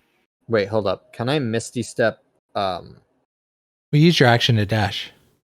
Yeah, I use my action to dash. So how far back can I get? Only that one square? Well, that square is like as far as you can go with your normal movement. Okay. So then I'll wait because I don't want to be right up next to that shark. Well, it's focused on Drongo, so it's not worried about you. The shark is about to make a bite attack on Drongo. It has advantage on this because you don't have all of your hit points. That's a 22. I imagine that is. I am going to attempt a reaction, tail swipe, which allows me to add a D8 to my armor class. So here's hoping. Yeah. That gives me an AC of 24. Nice. Let's go. So as this massive shark barrels towards you, preparing to chomp you into, chomp down on you, you spin 360, slapping the side of its head right next to its eye with your long semi-reptilian, semi-insectoid like tail, That and it just bobs to the side, disoriented, missing you entirely. Nadia fucking gets down the tunnel. Where am I? Nadia doing her damn best to catch up to you guys because you guys made her go get the fucking beads of dryness. Yo, why am I? Where am I? You're right here. Okay. Crunch you is could going. always, you could Do always I hear pop one of what's those happening? beads in the. Yeah, you can definitely hear that someone's fighting something. I Crunch. just slowly go backwards. If Crunch you use a bead of dryness on the shark, I wonder what would happen. would dry up all the water around the shark for a few minutes. Okay, unfortunately, Crunch misses his shot, only rolling a 9. His Oh dear. So that takes us to right before Drongo, as usual. All of these guys are going to she's going to 15, 20.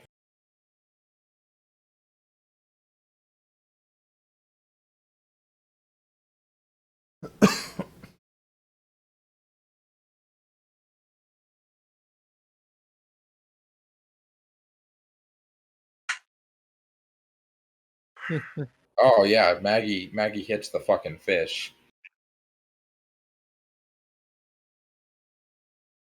Is it just one fish or a swarm of fish? It's a swarm of fish, but she like more than half healths the swarm, and then What, did she eat them? no, she swung her giant maul, crushing multiple of them in one sweep. Sushi Damn. time. Yeah, swarms are usually counted as a single entity. And then No. Dumut takes one Warhammer attack and one Searing Wrath attack. So that's a 22 to hit, 10 damage. And then the Shearing Wrath.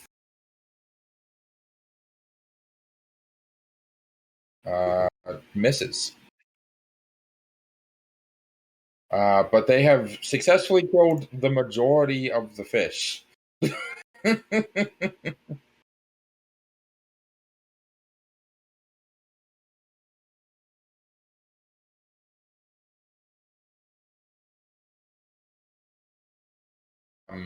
As it is Drongo's turn. Question. The tunnel behind, is it smaller than the shark? Because you said it was a narrow tunnel. The shark would still be able to fit. It would just pretty much fill up the tunnel. So there wouldn't be any getting past the shark if the shark was in the tunnel behind you. All right. You're also relatively sure that Nadia is still in the tunnel somewhere. Yeah, it kind of throws my plans off. All right. So action. I'm going to try to yank the spear out of the shark.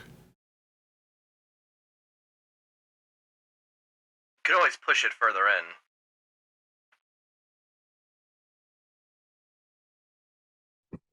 Actually, I should shut up. Alright. Let's see.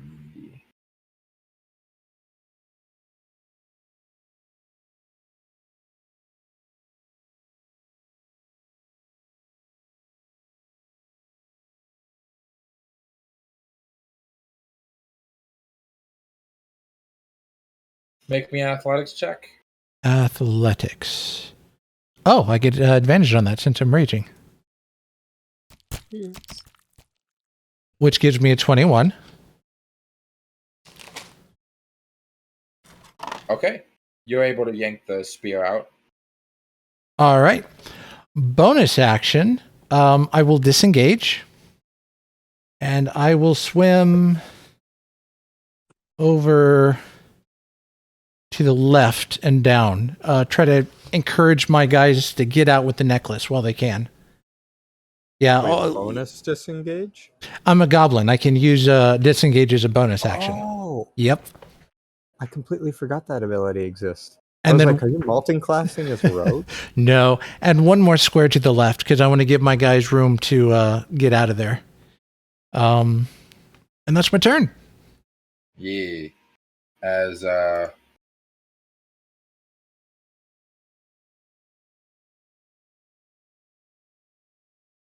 fish attack Dormant and actually managed to do damage to him.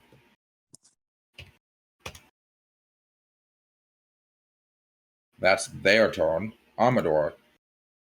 Yes. The fish don't look like there's not a lot of fish left. Gonna be honest, and they're spending their time focusing on trying to bite the goblin.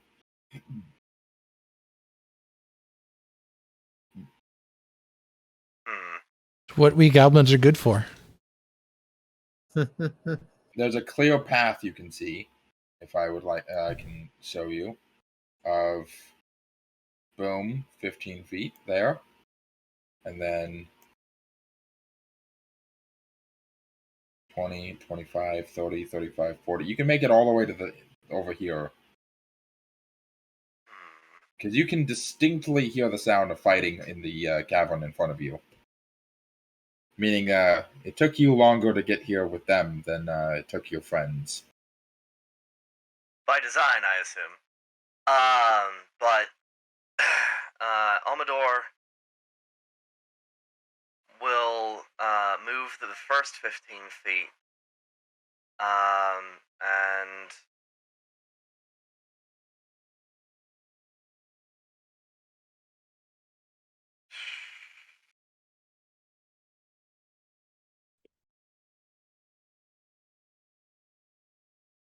I don't know. I was thinking, like, how do I help them in this situation? But I guess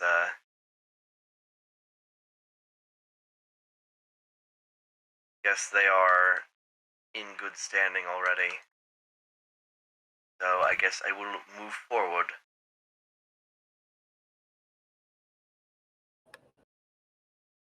So that feels like a betrayal? Not really, I guess. No, they're in good hands. They're not in danger. Misten.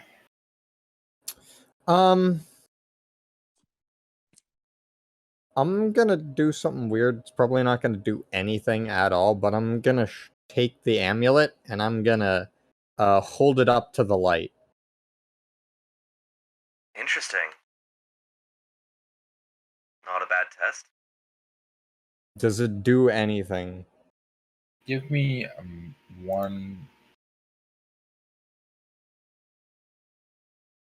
I don't know, because the light seems very off-putting for me and strange. Especially all the way down here. Yeah.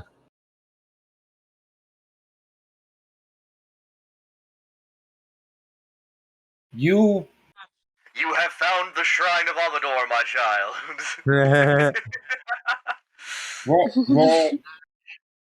roll me a d20. No modifier. D20. Okay. D20. Roll. 4.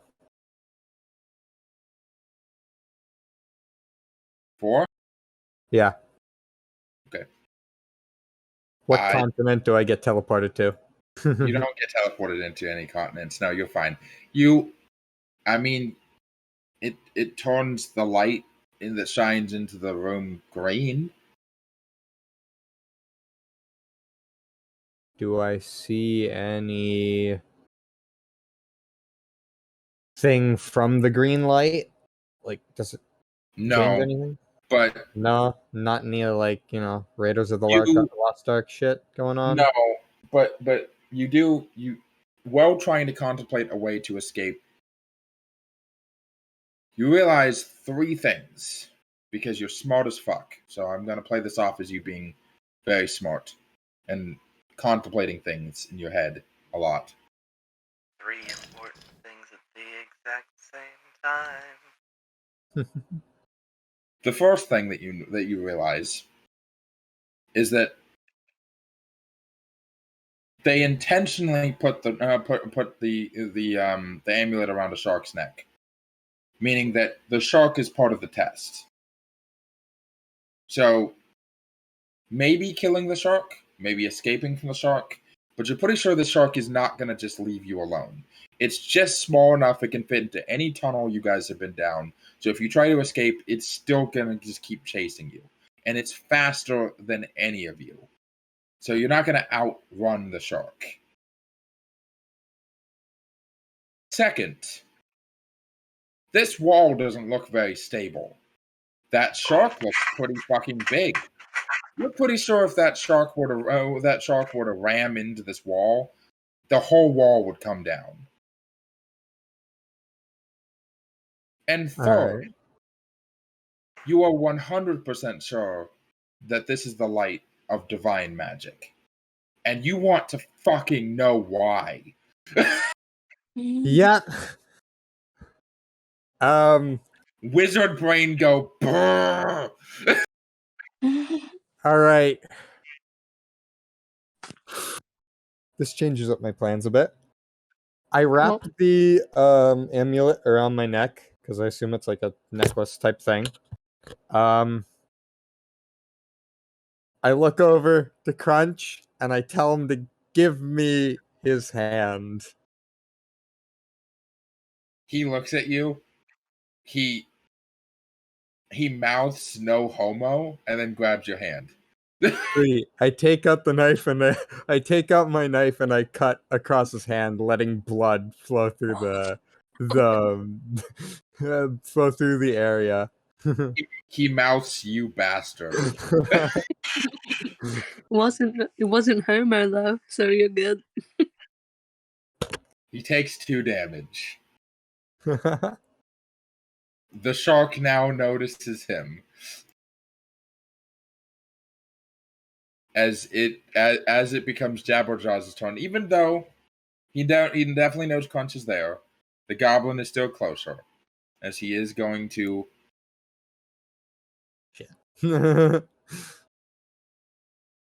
That's just double checking. That's a 22 to hit. I'm going to try another tail swipe. Come on. That is a 26 AC. Oh, nice. Once again, you swat it away. It's starting to realize that maybe you're not the easiest target to devour. You have a pretty good defense. You have some sort of impenetrable force field or something. I don't know. As Nadia, 5, 10, 15, 20. You enter into the cave. You see a shark big enough that you could fit in its mouth without it biting, without it chewing you up at all. Like, literally, he looks like the shark from Finding Nemo, but bigger. Also, real quick, Drongo, are you still holding the spear? Do you still have the spear? Yeah, I still have the spear. Okay, so there's a 10-foot radiance of light around you. So can I do a centered circle? Can I do that? Is that a thing that I can do? Advanced. Oh my god, it's gonna explode. Group ungroup is drawing. Flip part, set dimensions. That's not what I need. Edit. No, that's not what I need. Okay, I'm just gonna draw a circle, and then I can move the circle later. So make a circle, make a circle. I will kick your ass. Try. Okay.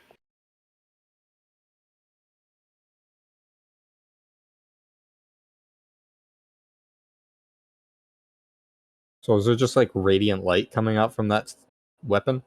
Yes, the weapon is silver, and it is giving off light. It is a other than that, is a regular spear, but it is enchanted to give off light.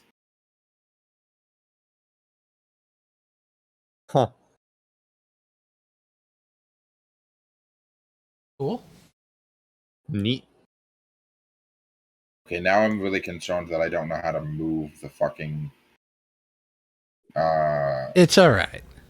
How do I get rid of the fucking circle now? We believe in you. You got this. 3 years later, the circle is still there. It won't let me select it. It's going to Staying up be at there at the night end of for the the campaign. Staying up at night for like 3 years, questioning your life and why you decided to draw that circle. Oh my god, it didn't work. Hold on. I'm trying. Hold on. Clear drawings. There we go. Okay. Ah, Anyway, you get the point. It's like up to 10 feet in every direction from you is light. Anyway. So Nadia, you can you actually can attack the shark from this distance because you have a nifty Like- little thing. You have It a like nifty goes 20 feet, right? well, you have a nifty little thing. Yeah, you up to 80 feet away, you got a light crossbow. And you can still throw your trident at the fucker too, if you wanted to. A nifty little thing called a gun. Anyway, she just sees the shark and just like, there's so many sharks around here, and just shoots it. Okay.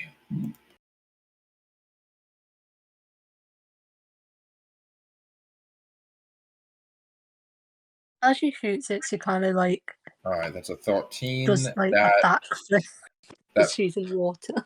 that meets and beats the giant shark's AC, which means that you actually, despite shooting a crossbow underwater, seemingly a difficult feat, you have hit this fucking thing. Doing almost. Oh, that's not bad. Not bad at all. Again, you said fuck physics. That's 7 damage. If the shark turns over to Nadia, she just has her middle finger up ready. As Crunch is going to do a few things. The first thing he's going to do is use Planar Warrior. As a bonus action, choose one creature you can see within 30 feet. Next time you hit that creature on this turn with a weapon attack, all damage dealt by the attack becomes force damage, and the creature takes an additional 1d8 force damage from the attack. Then he is going to try to hit with his longbow, which he is not going to do with a roll of 8.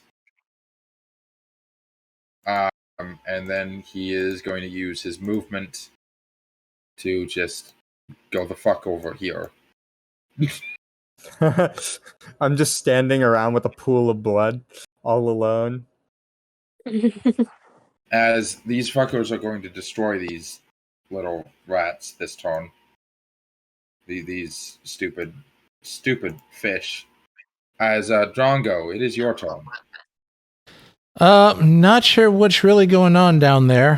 He's got the amulet, so first off, Drongo's going to take her tail because I want to maintain my rage, and she's going to lash out at the beast with the tail. Oh, shoot. Which is a 24 to hit. That hit? And that's going to be Hello? 11 points of piercing. Yes, Jonathan? Hold on 1 second. They forgot to mute themselves. 11 points of piercing. Nice. Yep. Then bonus action, she's going to disengage and then swim down to Misten. Because there's some reason Misten's down here, and maybe she can figure out why. Yeah. Right there? More to the other side. Over here? No, the other side of Misten. There we go. And would I be able to tell what Misten...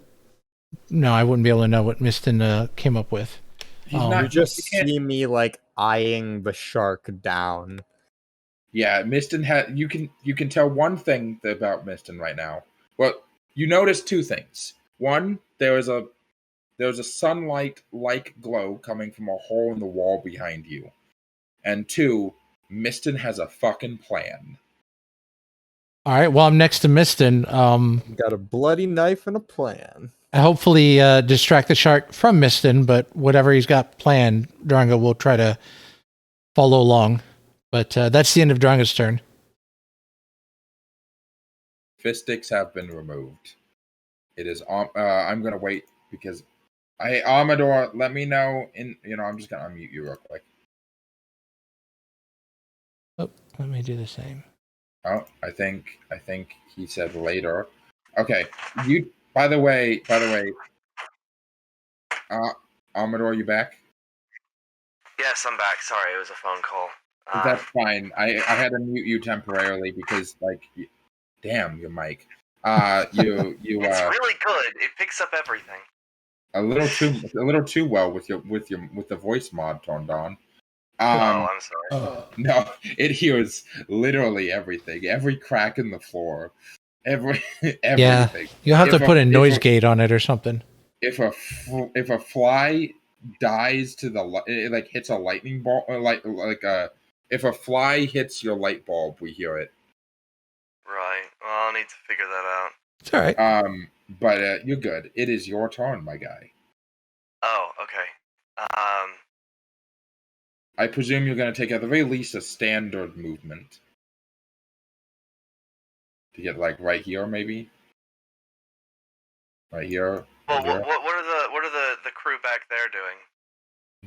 They're killing the fish. Oh, okay.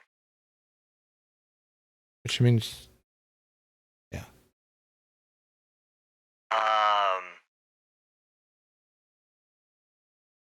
Right. So you guys are currently trying to fight the shark, right? Yeah. Well, you don't see the shark because there's a wall between you, but you do see Nadia, who's flipping something off in the water behind the wall. She's full rocker girl, like just like at an Avril Lavigne concert, just like double flipping this thing off. Right. And you definitely hear combat, and you definitely smell blood. Well,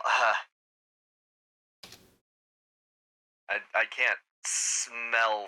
Well, I suppose I can identify certain things.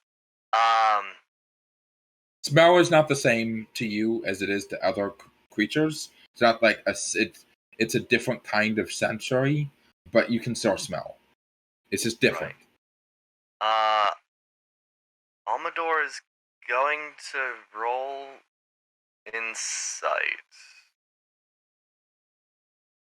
Maybe not. Okay. You know, I'm just gonna move again and move towards Nadia. Oh, and now I see the shark. And now you see a shark that's easily big enough to eat any of you. Do I see Amedore approach? And you have the lowest hit points in the party. But thankfully, you don't have blood. You don't have blood, so you're not going to attract it. But it's the blood frenzy effect on the shark simply means that it gets advantage on any attack rolls against anyone with fewer than max hit points. Which means Drongo, which means you, which means Misten, which means Nadia. Literally all of you. Literally all of you. Nadia, let me double check. Nadia's at 11, I believe. Yes. Yeah, 11 hit points. Crunch is at 26. Misten's at 9. Amedore's at 10. I'm in danger. Drongo's at 30. I'm in danger.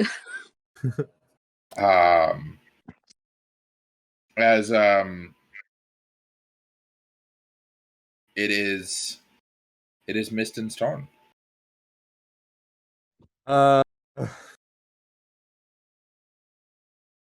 I am going to take the necklace, and I have like kind of a turtleneck-ish thing going on. If you look at the picture of my character, yeah, I am going to hide the necklace under that because I see Amedore there, realizing immediately that the others are probably not too far behind. So I'm going to immediately hide that, and I'm just going to just stand off with the shark, move 5 feet back, and I'm going to hold my action to dash out of the way as soon as it charges. Bitches. Oh, okay. Okay.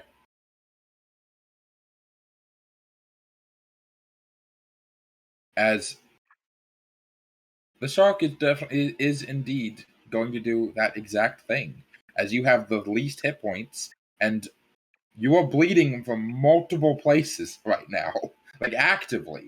Yeah. As it charges towards you. You activate your dash, immediately sprints to the Bolt side out of the way. as it hits the wall.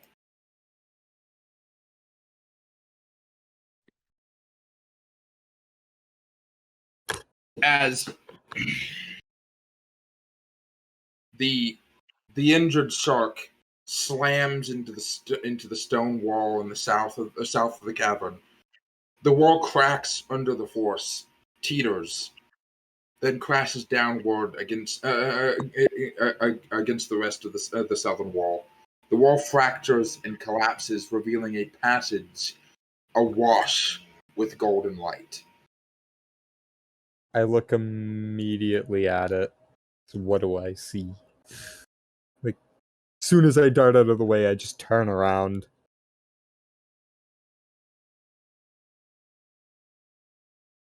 You see a point where water, despite the fact that the water level is not going down, but there's a point where the water stops, as if there's a wall of force keeping it back. There's a point beyond where the light is coming from. You can't quite see because you're not very good at seeing with bright light. But there's a room back there that is dry and full of holy light. Alrighty. As the shark is dazed a bit. Nadia. Yeah. Just had a full-on Mexican standoff with that thing. Let's double check to make sure you are still in line of sight. You are still in line of sight of the shark. Seeing Amedore, I'm probably also gonna think that the others are far behind, so I'm probably gonna shapeshift back to my human form.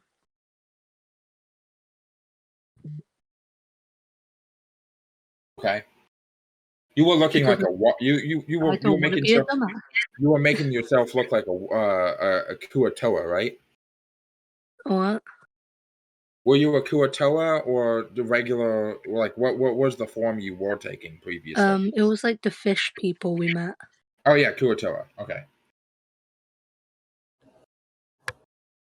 As I'm probably gonna get closer as my movement. Okay. 1, 2, 3. Do you want to be within melee range of the shark? Yeah, sure. Yo, hey, sharp, flip off. 2, 3, 4. Okay. He goes over here, and Crunch is going to activate his Planar Warrior again and attempt to hit the shark again. A 13 hits. Nice. So he actually manages to damage the shark this time. Wow. Oh, wait, I don't know why I rolled that. Okay. That's okay, minimum damage, that's 3, but he also rolls his an extra D8. So that's actually 7 damage.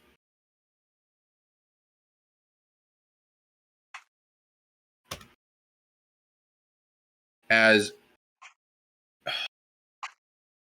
2, 3, 4, 5, 6. 2, 3,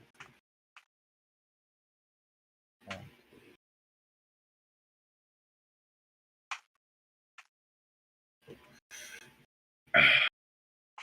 Drongo, it is your turn. Can I see what's down with my line of sight down the path?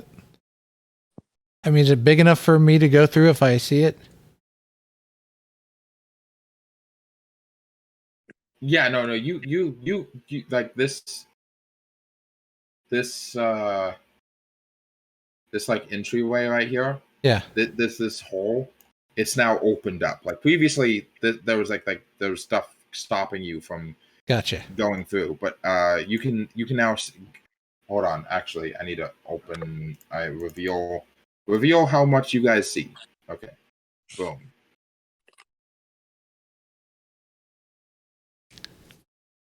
How big is the hole again?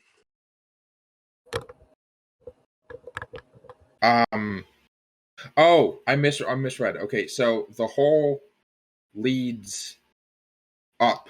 There's like Oh, so there's like a pocket of air. There's a pocket of air. It's a tunnel that very quickly like juts straight up, and then there's and then the water level stops. So you can't see what's past like this little circle right here, because that's where you'd be coming out of. But there's a lot of light coming in from above the water. Okay. Is the shark still dazed? He's a little fuzzy from smacking into a fucking wall, but he's still reeling to go, and Okay. he's fucking mad, man. You should be food by now.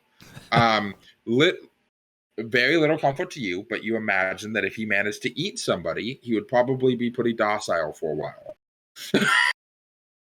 Well, Quick, feed him to the other team. I don't know. It's well, I'm going to go ahead and with the spear, I'm going to try to jab the shark. So I don't have it in my. Let me quickly. Did you already add it to the inventory? No, because I didn't know what to look up.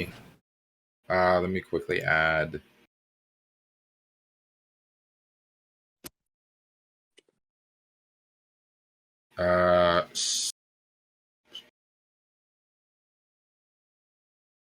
Okay, refresh your page.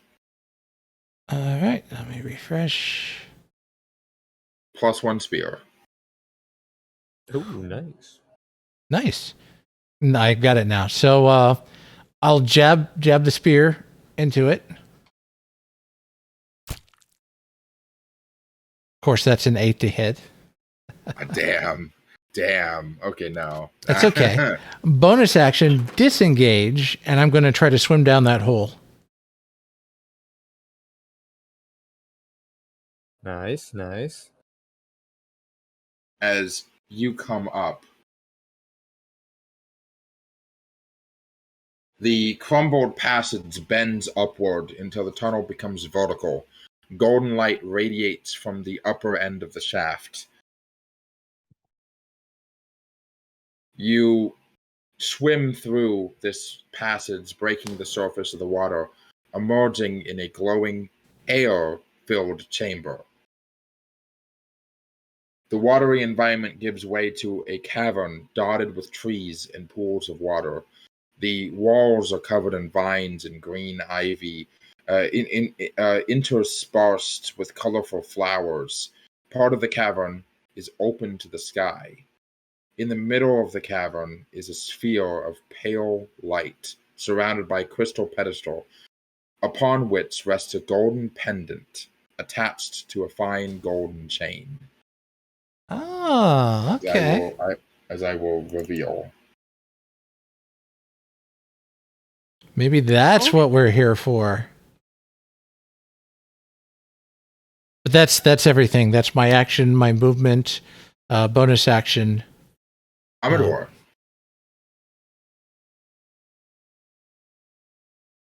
What are you doing? Hey, fidget spinner, it's your turn.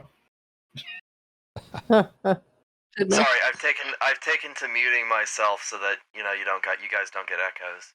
That is absolutely fair.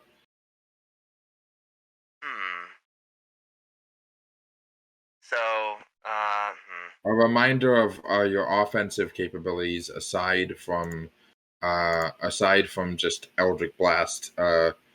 Well, your spear is your ability to use a spear is fucking awful. Just to remind you, so don't do that unless you have no other options. But your other spells include well, you great. You could I can create and destroy probably. water. I would definitely recommend casting Mage Armor on yourself. Oh. Wait, is the shark still up, or is it? Yeah, the shark's not aggroed on you, but it gives you it makes your AC 13 plus Dex instead of. Well, actually, hold on. Wait, hold on. What? I have Mage I Armor. have an idea. I have an idea. That's how all the best D&D plans begin. So, I have demonstrated that I am good at deception. I could run back to the really over OP NPCs and like pantomime a shark ahead. That wouldn't even be deception. That wouldn't even be deception. You could probably use the hope to kill this fucking thing. I mean, I was gonna consider sending them down the other path, right? That would take them back to the beginning, the path that you guys came down, because they're not gonna know what the fuck it is. But at the same time, the divine light and all that lovely jazz. I am gonna go over after casting Mage Armor or if I can, and then use performance to mime being a shark. I realize Mage Armor doesn't actually help you because you have actual armor, but it would help.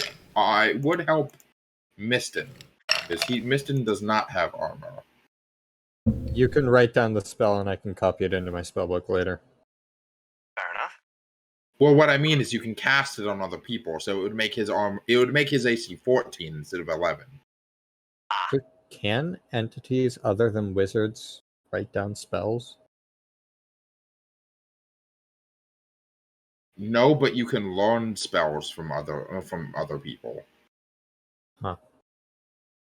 I think I will have to do more research on how you learn new spells via like a little bit of fucking Googling, I guess.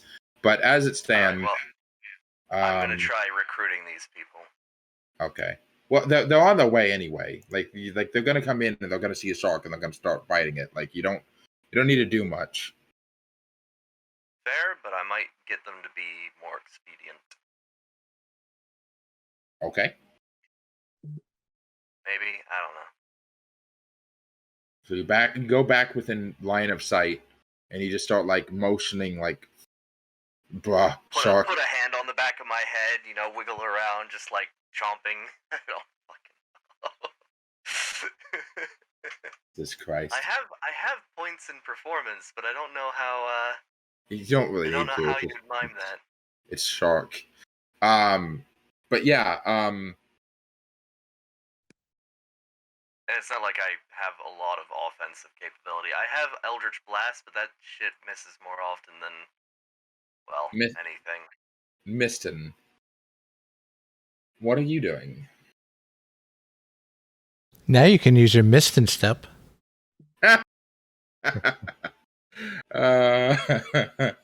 I kind of want to save that because it's my last level 2 spell. So I'm going to just swim up into that area because I don't know where it is and I just see light. So I'm going to swim up there and I'm going to use my action to disengage. I don't think you need. Do you need an action to disengage? Yeah, you can't just Yeah. disengage on your own. Yeah, but like he's not like in melee combat with the thing. But he's going to pass the shark to get through. Yeah. and He's I'm just, gonna get. okay. Yeah, I Yeah, got I'm you. passing the shark, and I don't want to get opportunity attacked. So yeah. You see what was described previously is in a very bright room. You see the sphere of pale light. You see a crack in the ceiling revealing the moon high above. You're not sure where you are. Probably just like above you is just one of the many tiny islands or tiny little crags of stone dotting the coastline. As the sphere of light surrounding the crystal pedestal and the pendant sitting on said pedestal, which looks similar but of significantly different and far more divine make than the emerald eye that you were sent here to get. We can speak now, right? Because we're out of the water. You are out of the water, yes. Right. Is this what we were supposed to be getting? Don't know. Take anyway. Drongo says in a raged voice. Right. Gonna use the rest of my movement to go up and grab the thing if I can. Yeah, no. You used your All my bonus action to movement? disengage, yeah. You use action yeah. to disengage. Yeah, you use your action to disengage, so you can't And make my a sprint. movement to get up here. So Jabberjaws is gonna try to eat Nadia. No. Nice. I was pissed. I kept looking it up.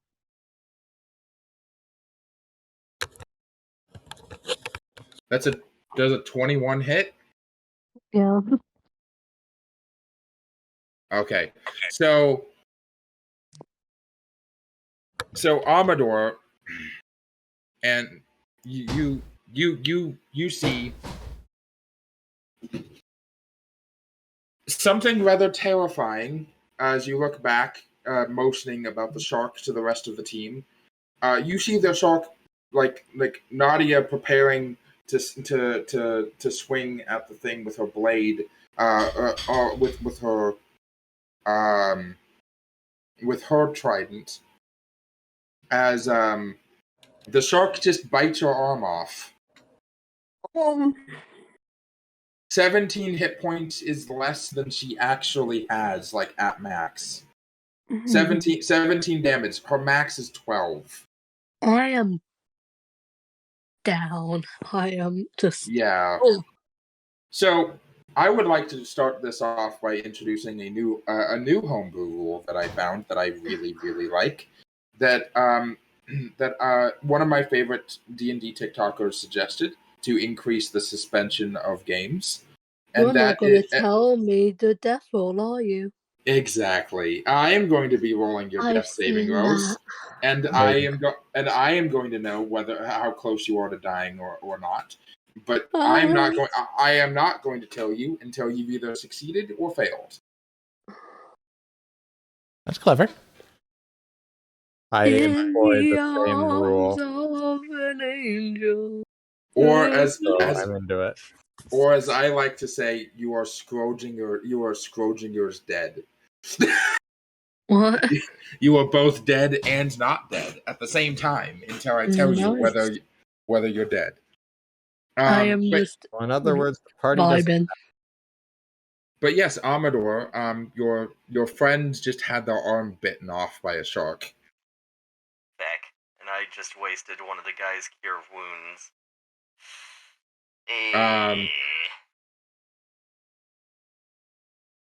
Although that would be cure wounds major, wouldn't it? Mm-hmm. Missing limb. That put it on ice. School nurse. Crunch is obviously concerned about the fact that their friend just almost died. As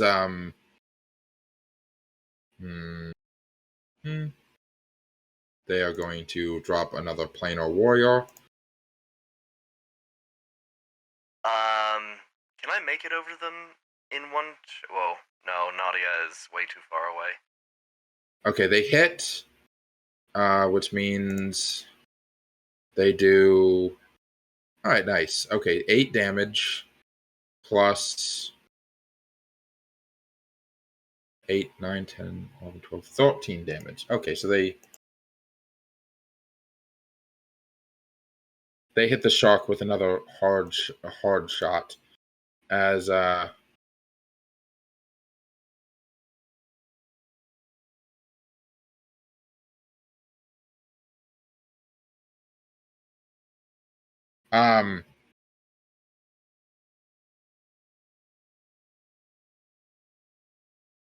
thank you for that. As Drongo, it is your turn. Roll me a perception check. Perception. Oh, with advantage, though. Okay. I'll give you advantage. Oh, that's better. That's a 16. From a nat 1 to a 16. This sound does not travel good in water. But you know what does travel pretty well through water, air, everything? Water? Smell. Ah. And being as in touch with your inner beast as you are, your perception's better than the average goblin.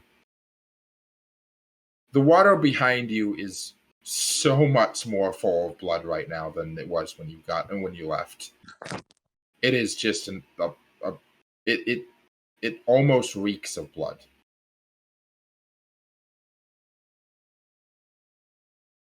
Well, it's not going to change what she was going to do anyway. She's going to yell at Misten to go get Necklace.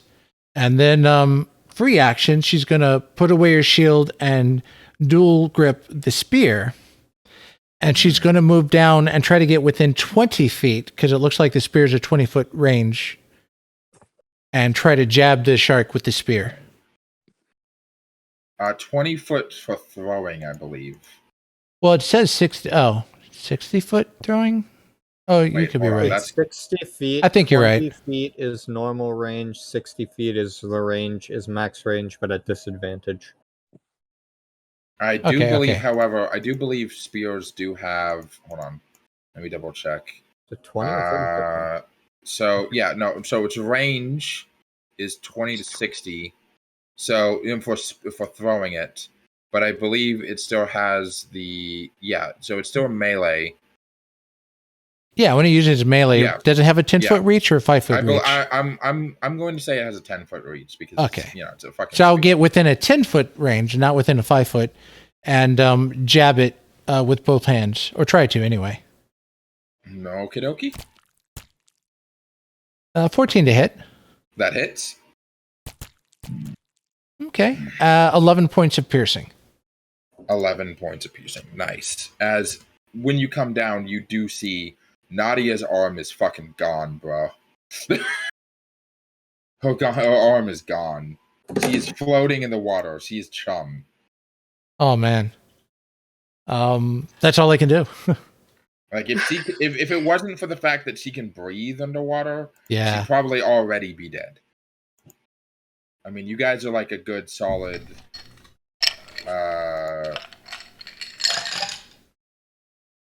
Does the shark look bloodied at least?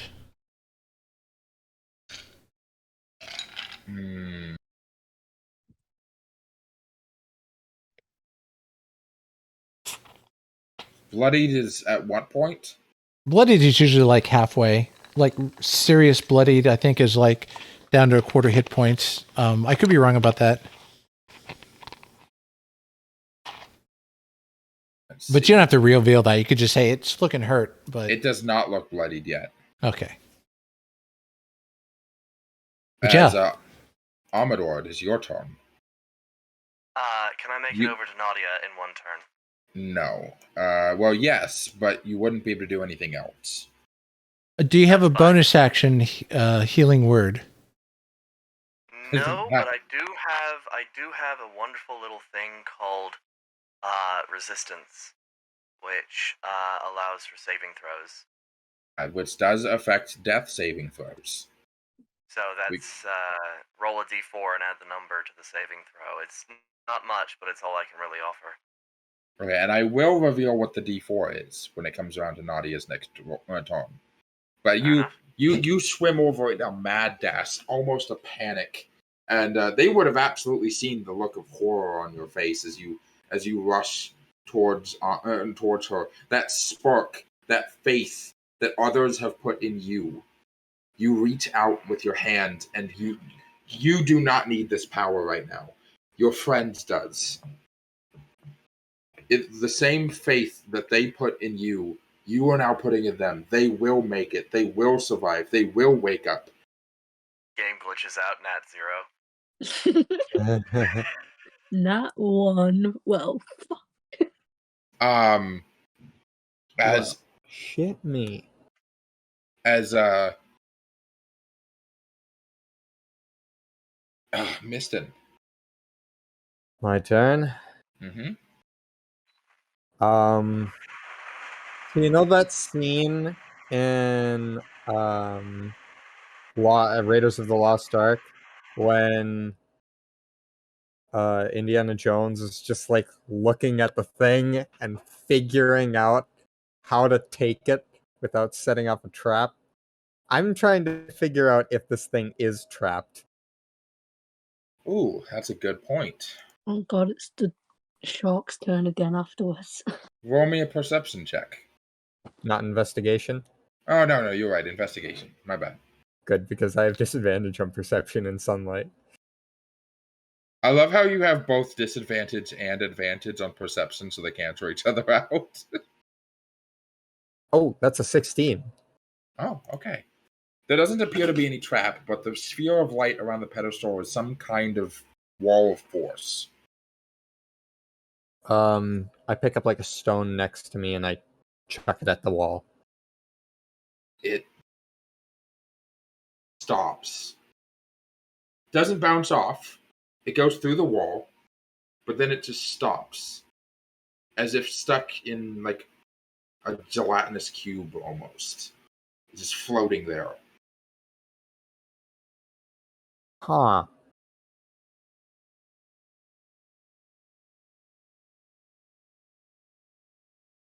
I'm gonna take...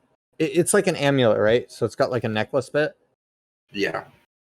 I'm gonna take my quarterstaff and I'm gonna put it into the field and I'm gonna try and scoop up the like chain of the necklace with the amulet and pull it with the end of my quarterstaff and pull it out.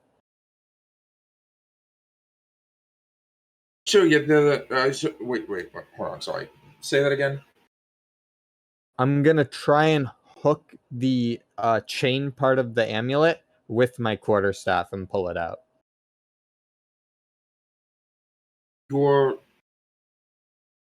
minute your quarterstaff touches the amulet, you feel a very uncomfortable sensation that is not even... It's new to you, so you're not sure why you know what this is, but you very distinctly know what is happening as you feel / sense another mind enter yours. Something is looking through your eyes.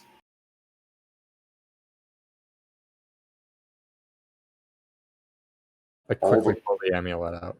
All the flowers on the vines, they all bloom slightly more.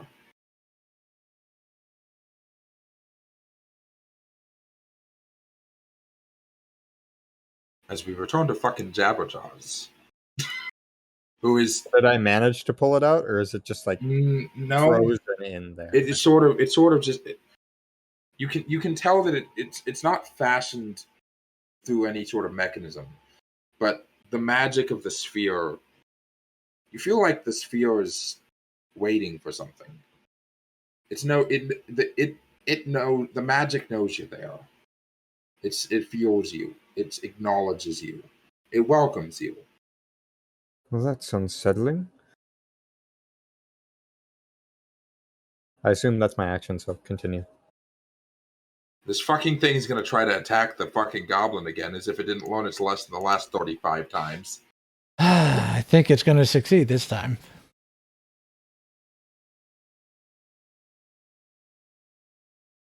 18.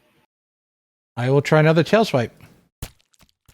Oh, because I put my shield away, it lowered my AC. That is 21 tail swipe, 21 AC.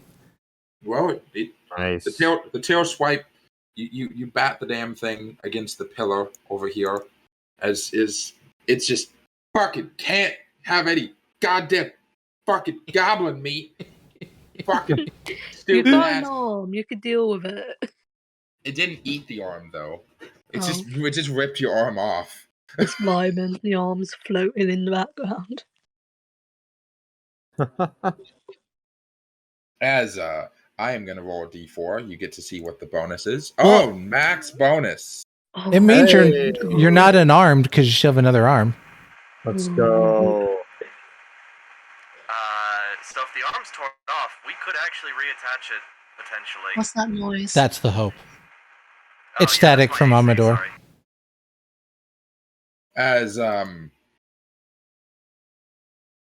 As If we can find the arm, we can reattach it. Sorry. well, that was- It won't be really functional, honestly.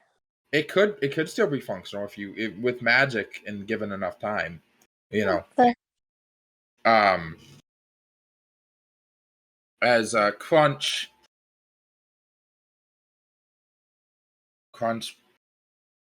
gets over here to get a good enough vantage point.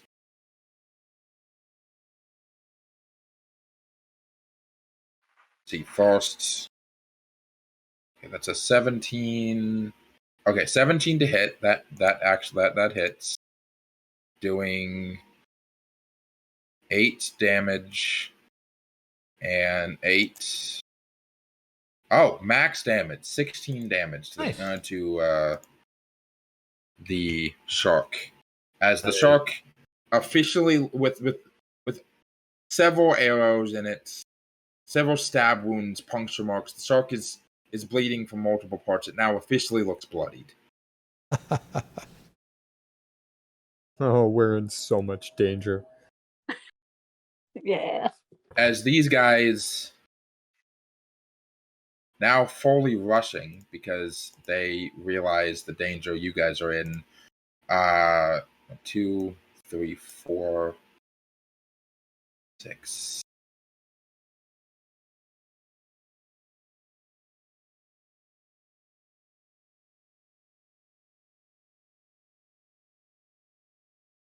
$10, $20, $30,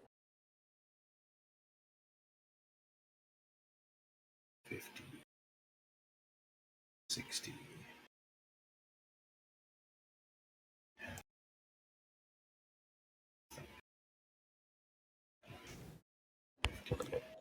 $60, $20, $30, $50, $60.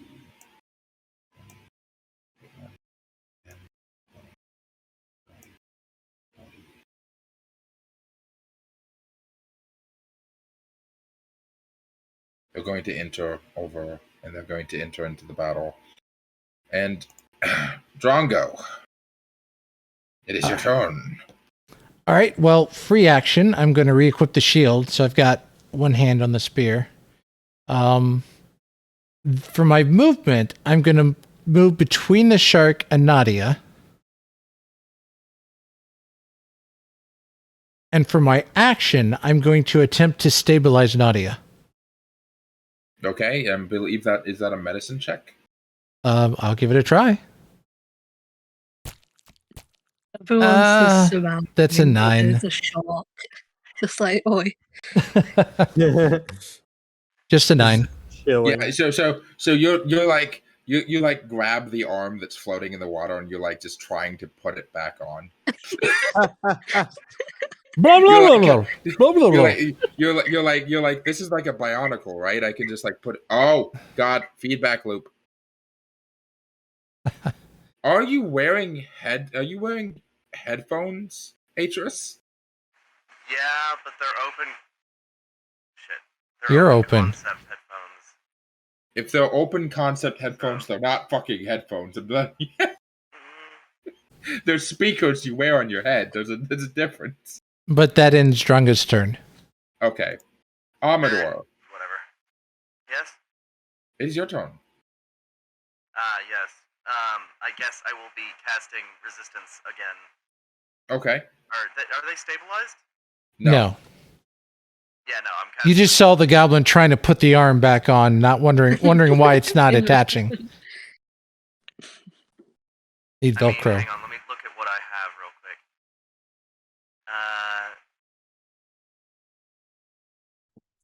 Can I actually...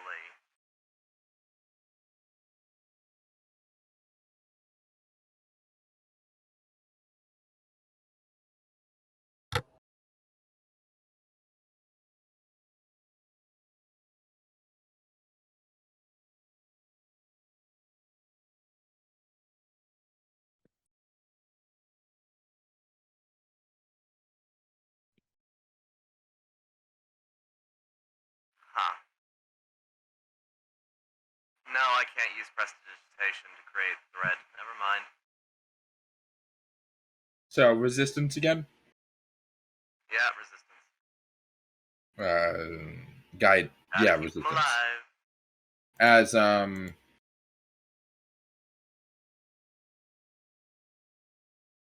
it is Misten's turn. I notice that all this stuff is going on around me. I pull my quarterstaff out, put it on the ground, or like slam it onto the ground, and say, "All right, fuck it." And I jam my hand in and I grab it and I pull it out.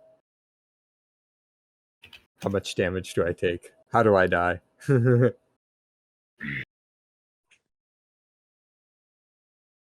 Roll me a wisdom saving throw. Oh, nice, even better.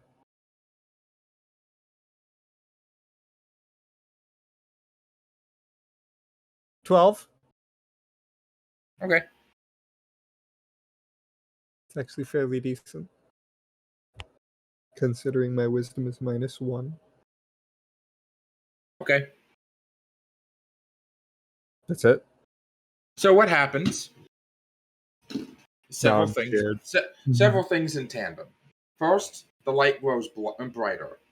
Second, you hear a voice. Help me. Before the barrier expands, engulfing all of you, and you take 9 points of radiant damage. I'm unconscious. As you are immediately blasted against the wall with a Kamehameha. Well, Beck. We're dying.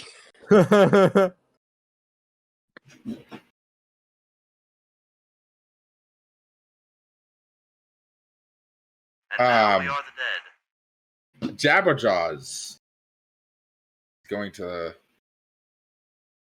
let's see. Drongo has taken 5 points of damage. Yep.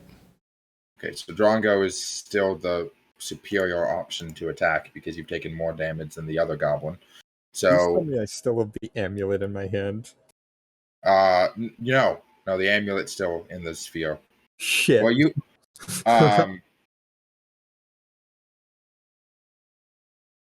It's alright, keep going. 28 to hit. Well, there's no way I can stop that, not even with the tail swipe. Are you gonna try? 26 is the best I can get if I get max. So. Damn. Okay, so that does hit. 25 points of damage. Which is halved. Which is halved Yep. down to 12. All right. Still strong. As it Not die. tries to bite at you, swimming past like right here, but you kind of dodge the side, but it still slaps you really fucking hard with the tail. it gets a little dizzy for a second, but you're fine. It's trying to get back at Nadia. As it's time for Nadia's next saving throw. Oh And my Max God. again. Max again. Oh. Nice. Nice. Oh, I'm so scared. I have the power. The power. The It's shark's coming after me Crunch. again, so it won't last long.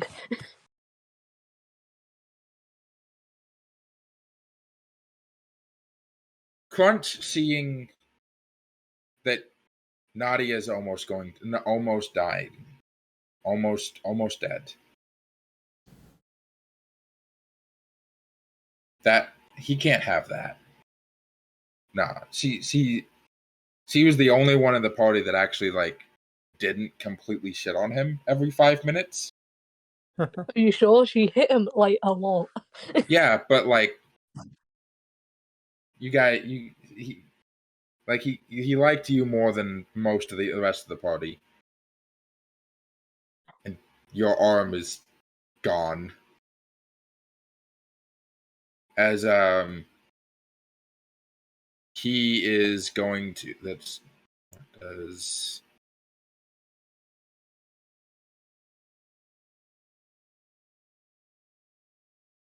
ends, you can give yourself advantage on attack roll.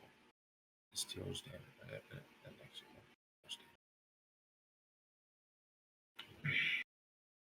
So it was right here. 1, 2, 3. So that's 15, 20, 25. He has advantage on this because he's using Zephyr Strike. If he can use it as a bonus action.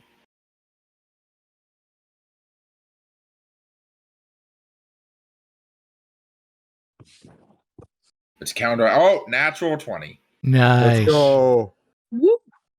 Which He wants that I shark pro- meat.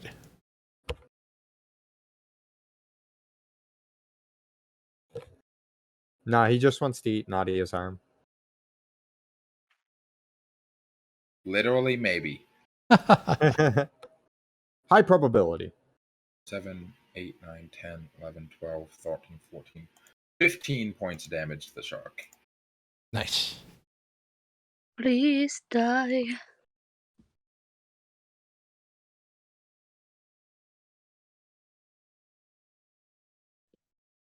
As all of the rest of them are going to do various things.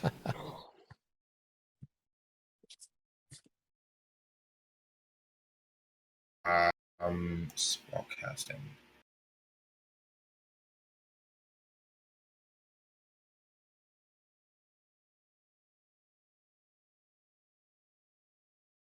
God, he doesn't. What is?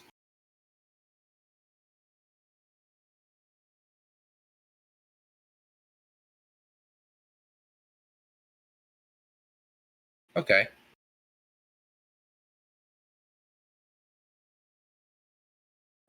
So, the first person you see is the other dark elf, as he reaches his hand out, and a dark bolt of like purple energy with streaks of yellow shoot at the shark, and start like black veins start covering the shark as it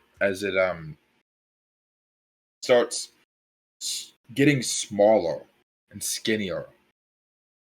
You see some of the cartilage indent around where the rib cage is, as I can officially say that the shark is very bloodied at this point.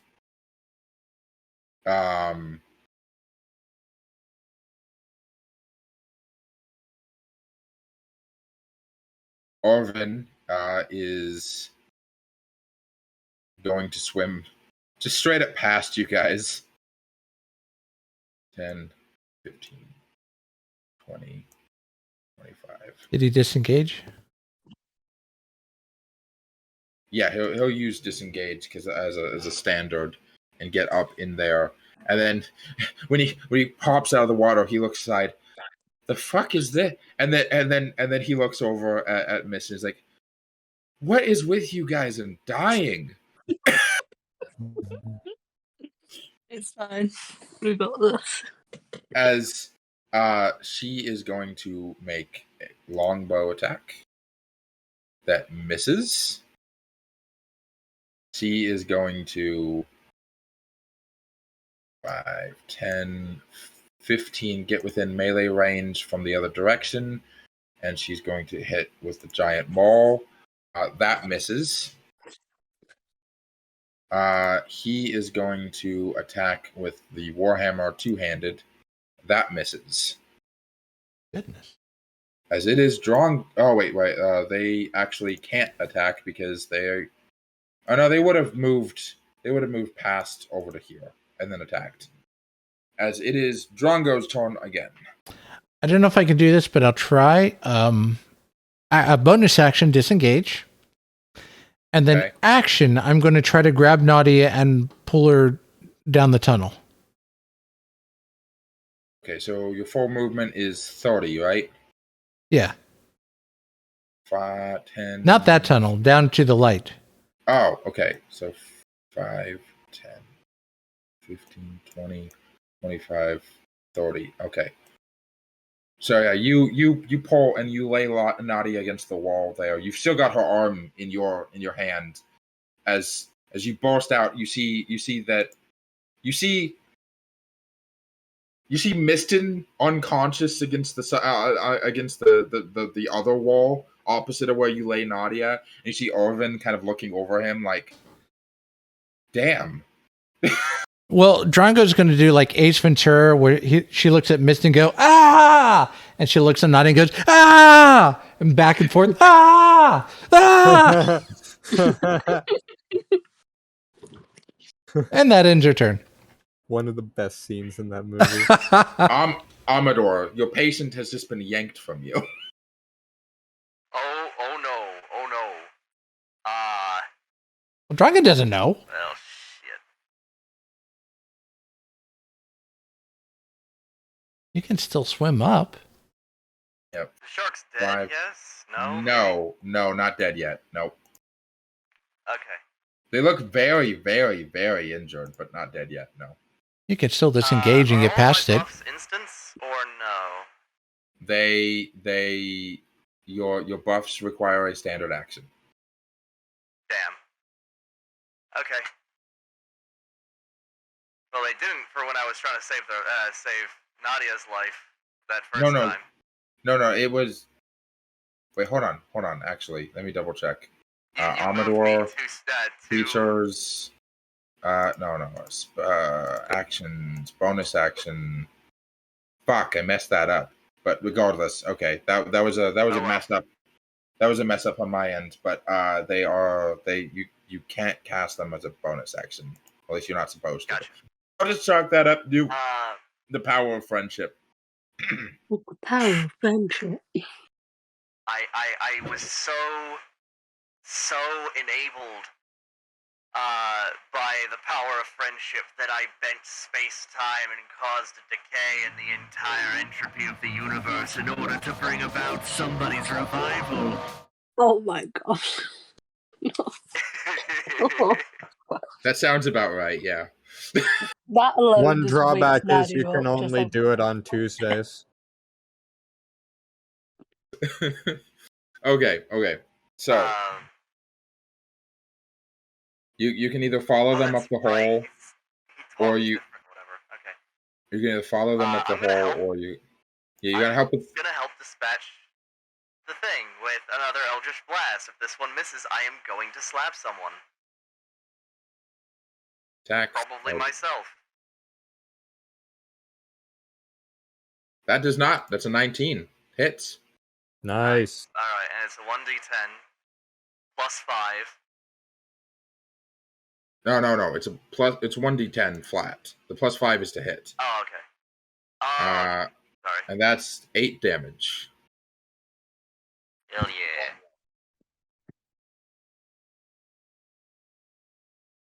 Let's give this shark some PTSD. As time to roll Misten's first saving throw. Oh yeah, let's go.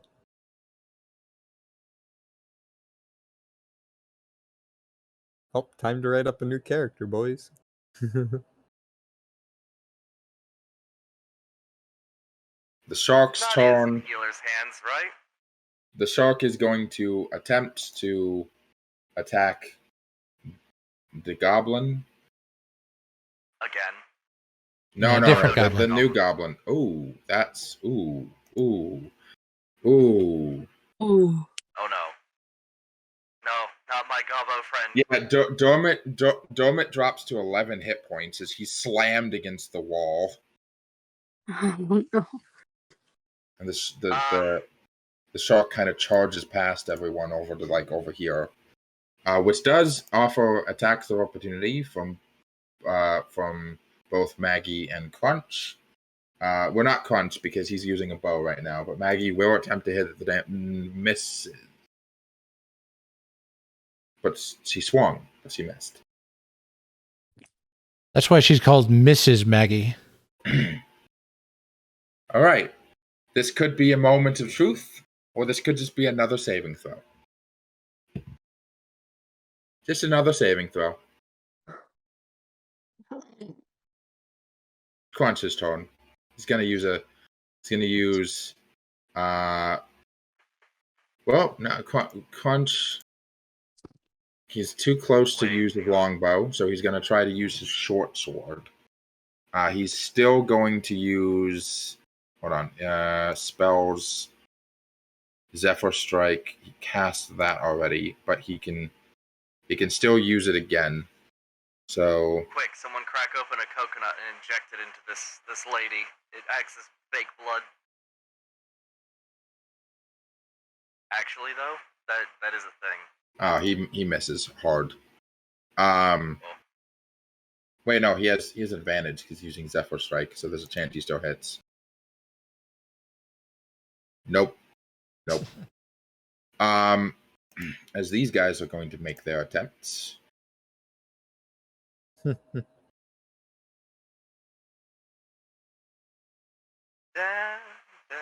Io misses. Gasald is going to reposition himself over here and use Strain Potential again. Hitting. So you see this guy swim past you, the Dark Elf, Amedore, and just fire another bolt of this black and yellow energy that just literally the shark just shrivels up like a mummy. It crumbles. It crumbles. Okay.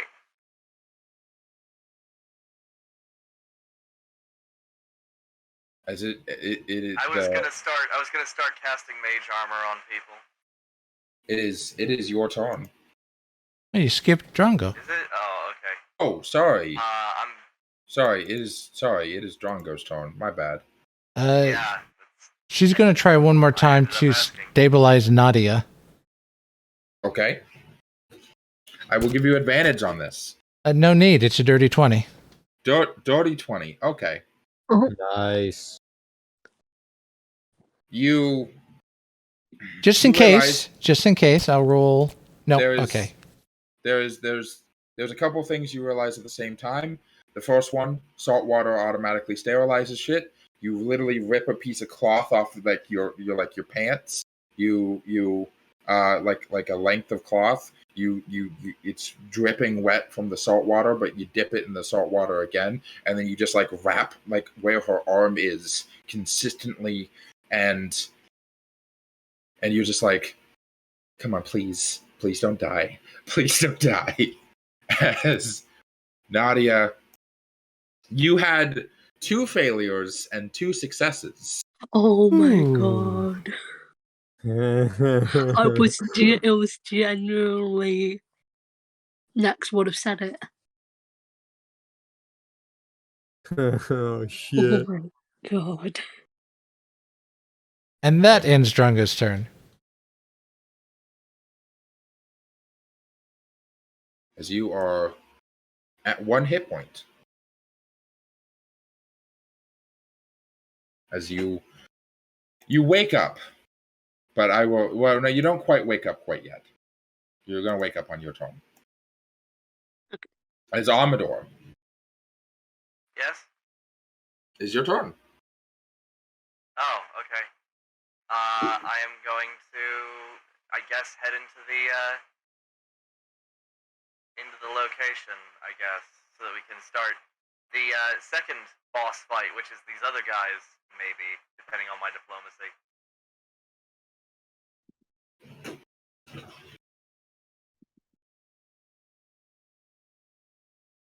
Like, I honestly As don't see what's going on. you come in to see that Nadia has been stabilized for the most part. Yay! Missed it. Nadia's safe. Unfortunately, the wizard is unconscious as fuck. Oh. The gobbo, or No, the guy, the party the party wizard, the wizard, The drow. your wizard, Misten. He's out. He got thrown against the fucking wall with the force of God. I've been hit with the power of the sun. Help. Help. And I've fallen I can't get up. Speaking of Misten, there. Yeah. Let's go. Second death save of the game. As Nadia wakes up, your arm is gone. Doesn't even take you a couple seconds to realize that. But weirdly, you are not underwater. There is no shark, and Drongo is standing over you, looking very upset. Drongo have arm. The fuck? Drongo wants to eat the arm.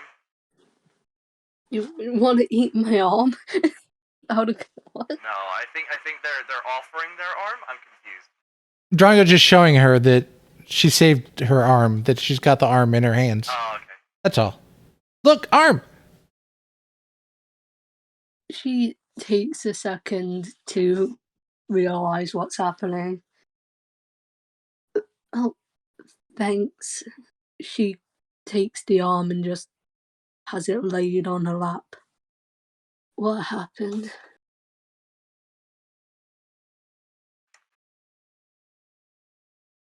Oh, I didn't want to answer because we're still in turn order. Or That the shark decided to disarm you.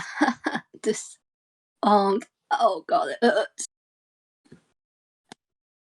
As the others, I'm going to end turn order at this point. Start entering into the room. As Dormet is very, very badly injured, but he'll live. He got a nasty concussion. Maggie's tending to him, and Crunch kind of comes in looking a little worse for wear. Am I still dying, or have I been stabilized? You have not been you have not been stabilized yet, but the other wizard is going to the other wizard kind of comes out of the water and sees that you've been injured, and he's going to make an attempt to do that. That's going to be a medicine check. 8. So no, wizard does not fucking wizard is not good at that. The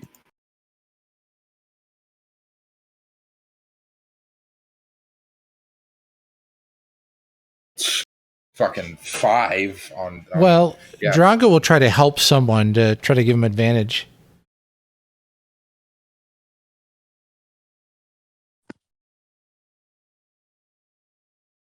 That there's a 13. I don't know what the DC is on I stabilizing. think it's just for stabilizing. It's the same as death saves. As if it's over a 10, then it succeeded.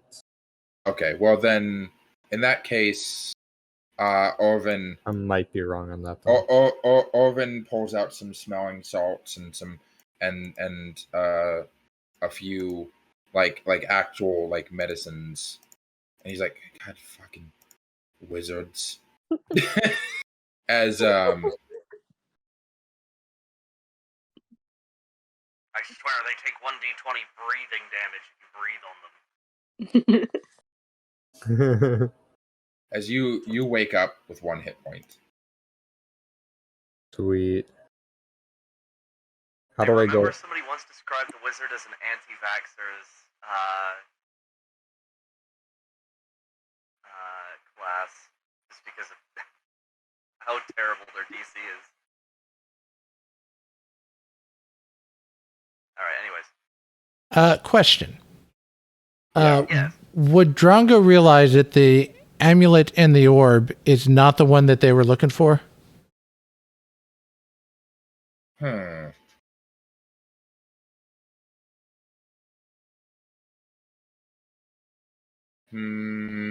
Religion check. Okay. Not something you're particularly good at, but 17. I have religion check. Wow. Well, they were okay.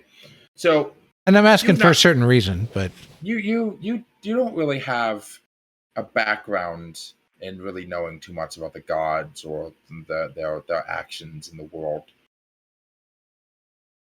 But you know what? But right? you definitely know when you see something that looks like a priest would wear it. There's a difference between priesty things and regular jewelry. And that's a priesty thing right there. That's the priestiest thing you've ever seen in your life. Okay, well, it's definitely not the same. It's not. It's only got 3 jewels. Okay. It's a different shape. It's a different shape. It's, it's similar looking in a similar size. But it's not the same thing. It's something different. So I'm up by now, right? I'm debating. Yes. A deception attempt. Nobody touch that. As you say that, the orb around the pedestal shimmers, slightly dissipates from being like a solid wall of light to just being like an aura of light. As the rock that you had previously thrown into the area that had been suspended in midair drops. Well, I don't know. I'm gonna lie down for another minute. Lying down sounds nice. Io looks over to you, Amedore. What? Hello. What the fuck, man? Why were you following us? It started as, they're the locals, they must know where they're going, and then I looked back and my group was gone, and I was like, oh, okay, guess I'll just help you guys then. I mean, it's a friendly competition, right? Fuck, that shark was big. Yeah. Mm. It was. Should we leave before potion expire? What? Should we leave before potion expire? Can't breathe water forever. Oh right. He's talking about the water breathing potion we had. We've got like 30 more minutes. And we've killed everything between us and here. This is a mad dash. That reminds me, did any of you fucking see an amulet back there? Because that's not it. This is the wrong one. I don't know what this thing is. I don't know what amulet. I didn't see anything. Deception check. Hell yeah. Oh yeah.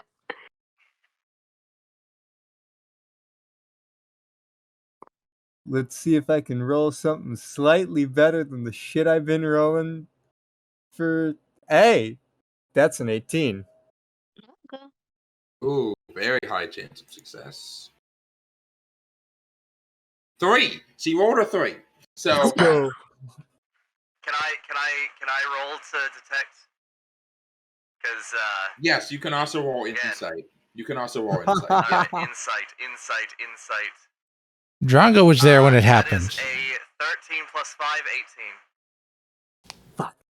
5, 18. So, I think that Drongo, beats Drongo Yeah, so- friends. Sorry. Oh yeah, I was just saying, Amedore, you can tell that fucking Misten is lying out Amedore. his fucking little teeth. Amadore's eyes visibly narrow. Drongo was Fuck it, I'm getting up. This thing is too curious to leave alone. What were you saying, Drongo? no. All she was gonna do was like, cause she was there when it happened, so she knows where it is. But Drongo's like, friends hurt, friends leave. You, and she points to the other team. You guys stay in search. Congrats on winning.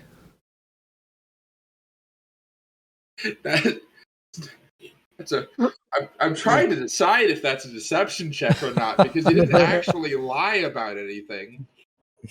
Besides winning. Technically, it's not a lie. I'm still gonna make a deception check, because like you like, just to see if your voice cracks at all during when you, like, That was tell a them. freaking 5. She still rolled a 3. Oh So- my gosh! Woo! But I will roll for a couple of the others. Oh the no! The most suspicious amongst them. 4. Okay. How the fuck you guys that lucky on a 5? Anyway, so yeah. And Drago tries to encourage. Let's go! I'm gonna try and walk up to this amulet thing, because my curiosity is getting the better of me. God, no. The light around the pedestal fades as a spectral figure in the form of a human man rises from the amulet, almost like a hologram. He's dressed in leather armor, tattered red cape, and wears a shield. His face is framed by curly brown hair and bears a melancholic expression. I am imprisoned. Please help me, he pleads. Suddenly the ground vanishes beneath your feet, that fall tumbling through a vortex of golden light. All 10 of you. You fall Oh, deeper. this is fun. You fall deeper and deeper and deeper, and suddenly stop. The golden light subsides, and you find yourself suspended in a pitch black expanse. You feel water boiling.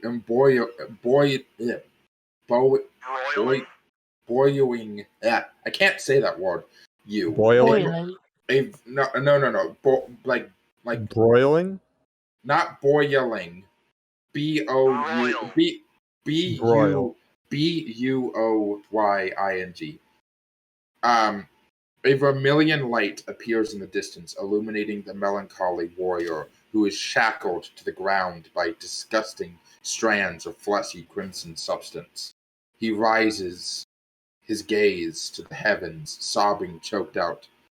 Moonweaver, I beg you, guide those with the power to save me to the site where first I prayed to you. He looks around, his eyes settling on you. God, there you are. There you are, please. I just wave my hand, my torn off arm at him.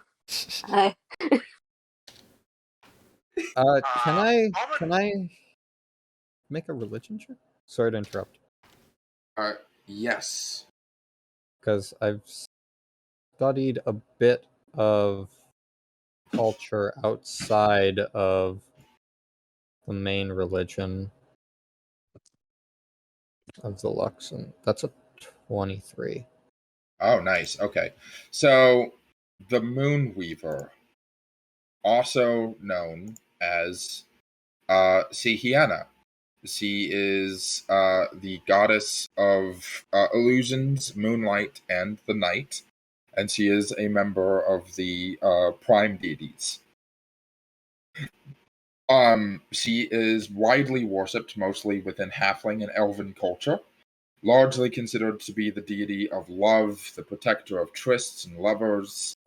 Those who work in secrecy, trickery, often ask her for blessings. Where both moons are within her domain, Katha is widely associated with her, whereas Rudius is generally seen as being the darker side of her domain, and very rarely do people associate Rudius with her or her powers, even though she technically has dominion over it. The problem I immediately see is he worships a god that has an aspect of deception. As he presses forward on his chains. My name is Alexian. I'm lost in darkness.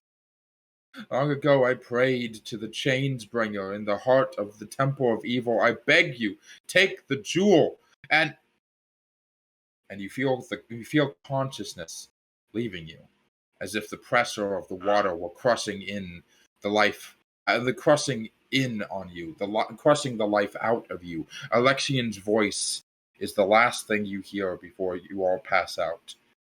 Save me! I'm immune to that. Not entirely. I am also immune to effects that would force me to fall asleep. Not being forced to fall asleep. Little different. Could be a divine thing. Yeah. As the last words you hear before you pass out are him calling out to please save him.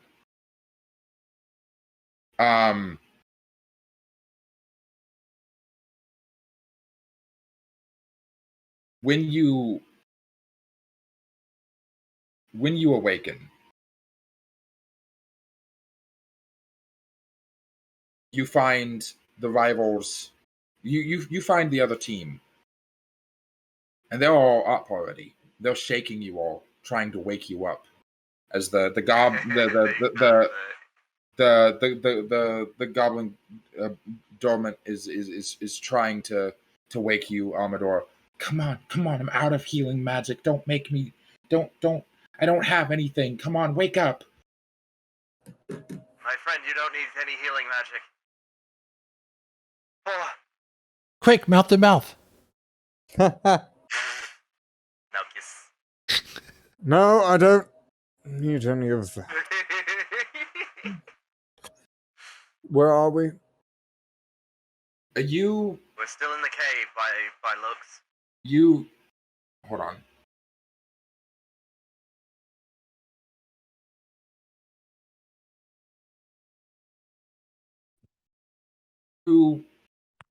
Yes, you are still in the cave. However, most of the plant life here has gone from being overly vibrant to just entirely regular.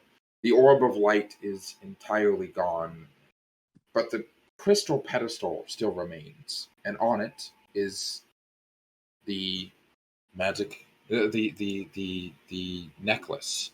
As I think I actually can find a direct picture of this fucking necklace. Give me 1 sec. I'm pretty sure I can just show you exactly what it looks like. What were the names that were mentioned in that spiel that he did? Because all I got was Alexian, Moonweaver, and Changebringer. Yes, so he called out to the Changebringer and the Moonweaver. The Changebringer, I know. Changebringer is.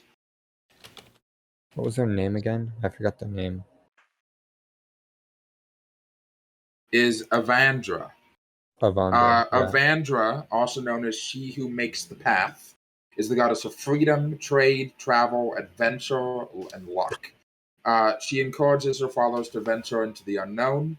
Her nature leads to very few temples dedicated to her in centers of civilization, but they can be found near well-traveled roads and in small towns on the outskirts of civilization. Her war supports include merchants, free spirits, but predominantly adventurers like yourselves. And she is one of the most widely worshipped members of the prime deities. She's as well liked as Athena would have been in Greek mythology, in ancient Greece. As sort of a goddess of wisdom, I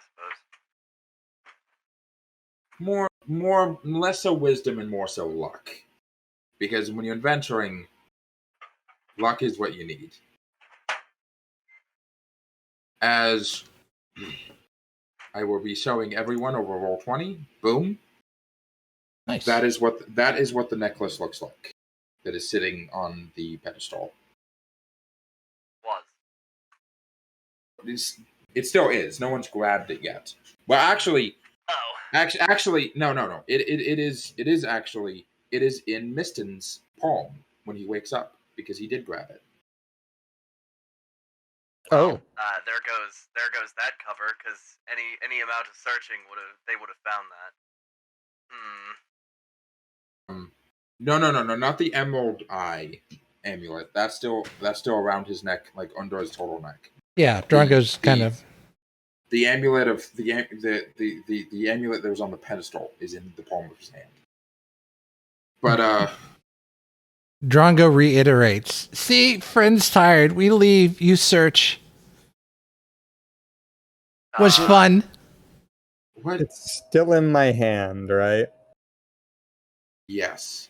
Amedore is going to ask the intelligent question: is how long were we out? Because that's important for your guys' water breathing. Like 5 minutes or so. How long were you guys out as well? We never passed out. Well, then what happened for you? We saw a big dude and he asked for help, and then you all just dropped. You all just fell unconscious immediately. This bodes poorly. We've been trying to wake you up for like minutes now. We thought you were dead or about to be.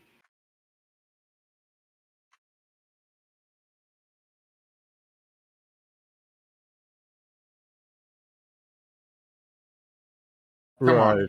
Come on, there's the emerald eyes know what to be found. Someone must have snuck in and stole the damn thing. We have to go tell the elders. But you guys got to the shark first. So one way or the other, I guess you guys are the winners.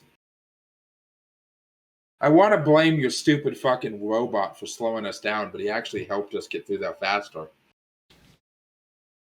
Then let's go. Drongo tired. Whee! As Misten takes one more concerned glance at the amulet that he found. As you return back from whence you came, taking the shortest route instead of the long one you guys originally took, taking the path that the other team took to get out as quickly as possible, dodging past all perceivable dangers on the way there. As you exit to a huge crowd of probably close to at least 300 people waiting with bated breath for who will exit with the amulet. As both teams leave, everyone seems concerned. Before they exit, when we're like emerge out of the water first before we exit, I pull the amulet out, the emerald amulet, and I say, well, initially, before that whole event happened, I was still focused on the game, but I seem to have found something a bit more interesting. So this doesn't really matter to me. You can have it. And I hand it over to the other group. What? You had it all along? Wow, I didn't. Drongo not know. Can I just hit? I'm just gonna use my arm and hit Drago's side. It's like Ao looks at the amulet for a second, and she looks at Misten. No, you got it first. You got to it first, and you guys have suffered a lot more than me. 2 of you almost died. 1 of you lost your damn arm. You more so than won the victory. No, I'm honored, and I respect your. Just remember that I owe. Just remember though that by not taking this, you owe me one. She says, kind of friendly, punching you on the arm, which gives you 1d5 friendship damage, and you die immediately.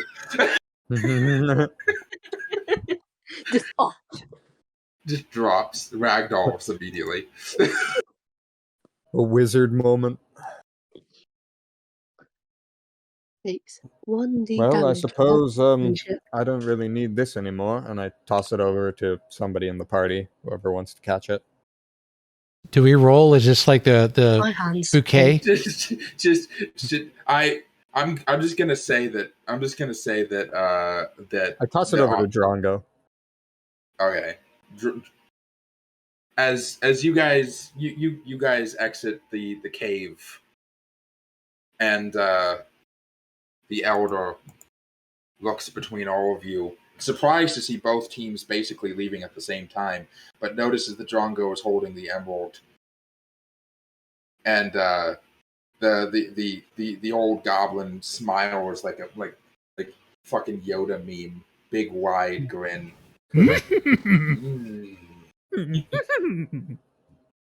I see that the newcomers are victorious.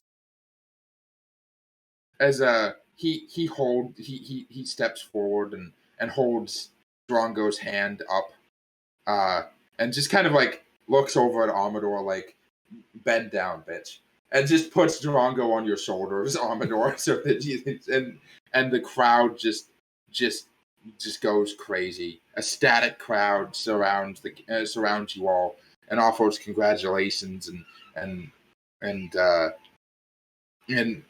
a warm welcome to the people of Jigao as they start to settle down, and the people of the village, the people of the town start settling in for the night.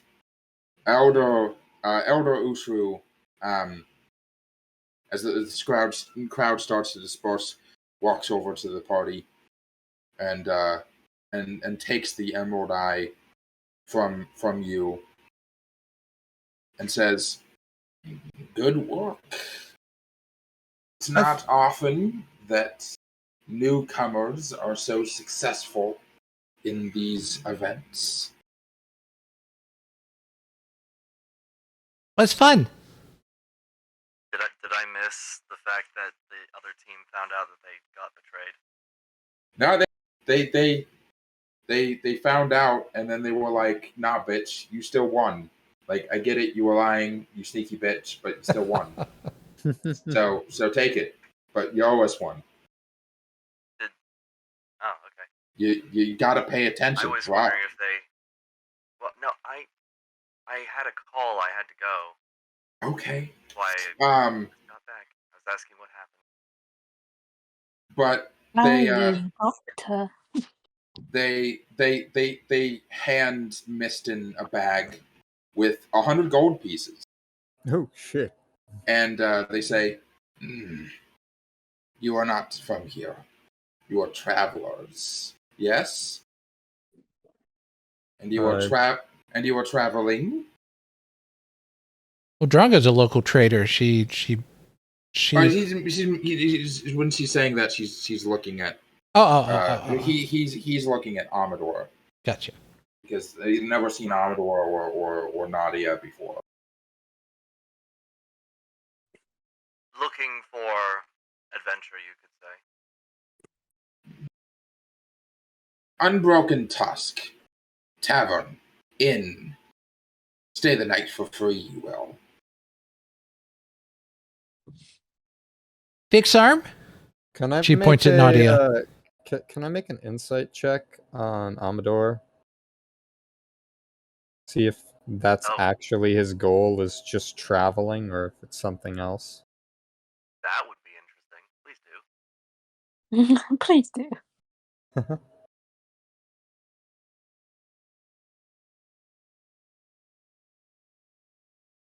Hello?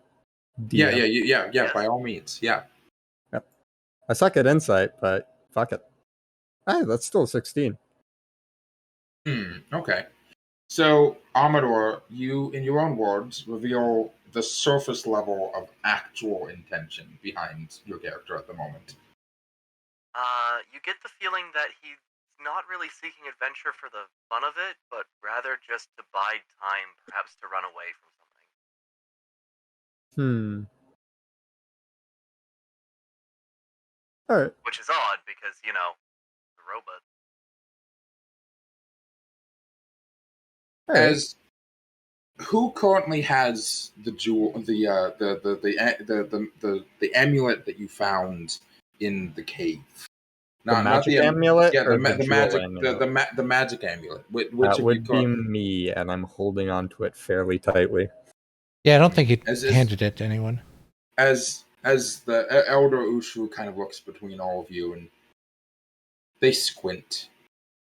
You can tell that they know more than they're getting on. They know more than they're saying, but they're not saying anything. They're actively not saying much of what they clearly know. As they say, "Unbroken Tusk, you will get a good night's sleep, and you will start tomorrow. Perhaps, perhaps Avandra will bless you with a new adventurer." As as they walk away slowly, in the Yoda fashion that they do with the big ass fucking game. As with that, the party looks at each other, and Crunch kind of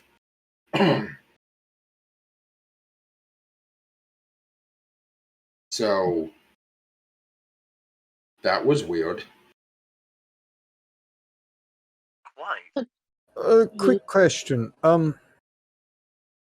Just to be on the same page here, everyone did have that same vision. Crazy dude. Guy in bloody chains, Yeah. screaming out for deity. Yeah. Screaming for help, looking right at us, looking past us, into our soul. Yeah.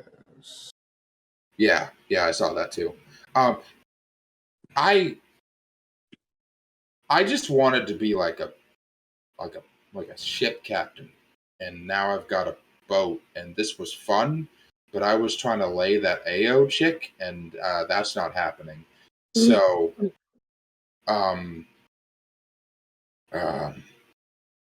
I also really wasn't any fucking use back there. Like that was my home turf. That was my area of expertise. I breathe underwater. I move water with just my brain, and I couldn't stop that thing from almost killing Nadia. I was useless. I think you guys should probably go on without me. I'm just gonna slow you down. No, you friend, you stay. No, I'm gonna go back to Sentinel Hill. They get some steady work. I don't think adventuring is my cup of tea. I don't want anything to do with any crazy visions or crazy gods or sharks almost killing my friends. And Amedore. No. Oh, sorry, you're not done yet. no, you go ahead. Amedore nods sagely, and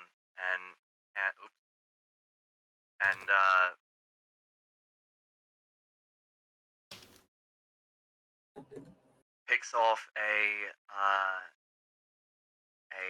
small piece of themselves, oddly, and does some fiddling with a needle and some soap, and hands it to him and says, well, been nice knowing you, and if you ever want to find us again,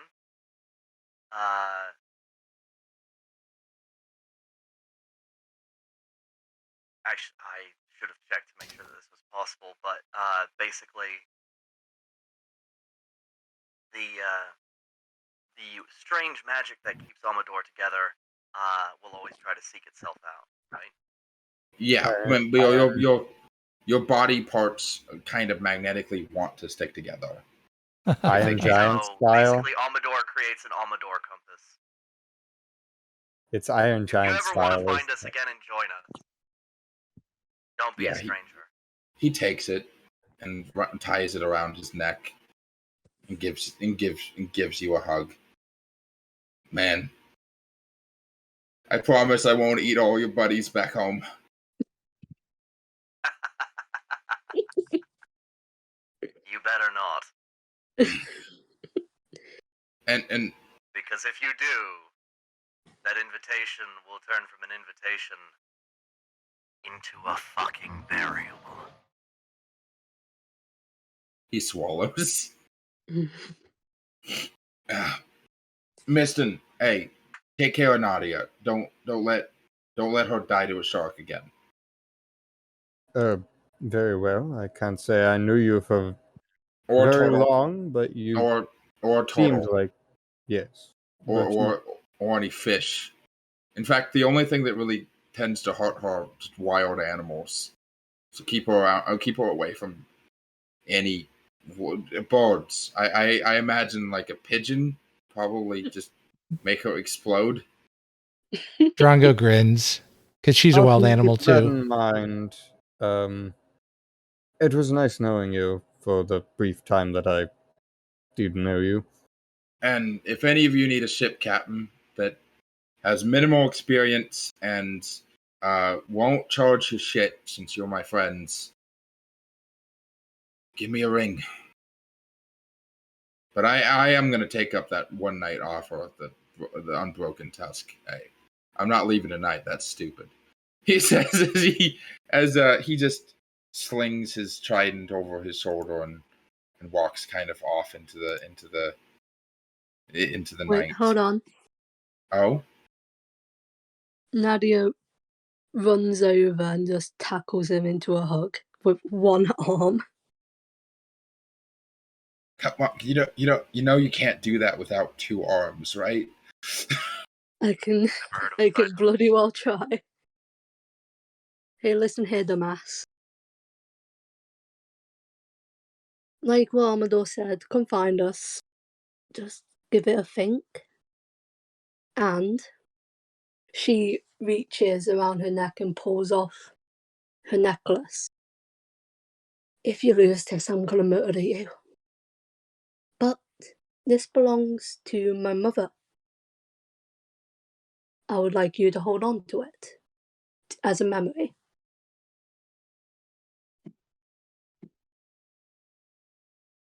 I give it to him. I think I figured out what Nadia's gonna do with their arm. Hang on. Don't die. I can't promise much. We already saw how well I can handle with animals. But I can try. Well, that's all I can ask for. As with that, the session ends as the party waves, watching their friend walk off into the night before they head themselves to the tavern to get a good night's rest. So they said at 6:30. So yeah, they changed my hours. I think I'll have to withdraw from this. I am sorry. We're not short notice. Should have notified y'all sooner. I've just had a lot of stuff going on. Like and subscribe. Like and subscribe.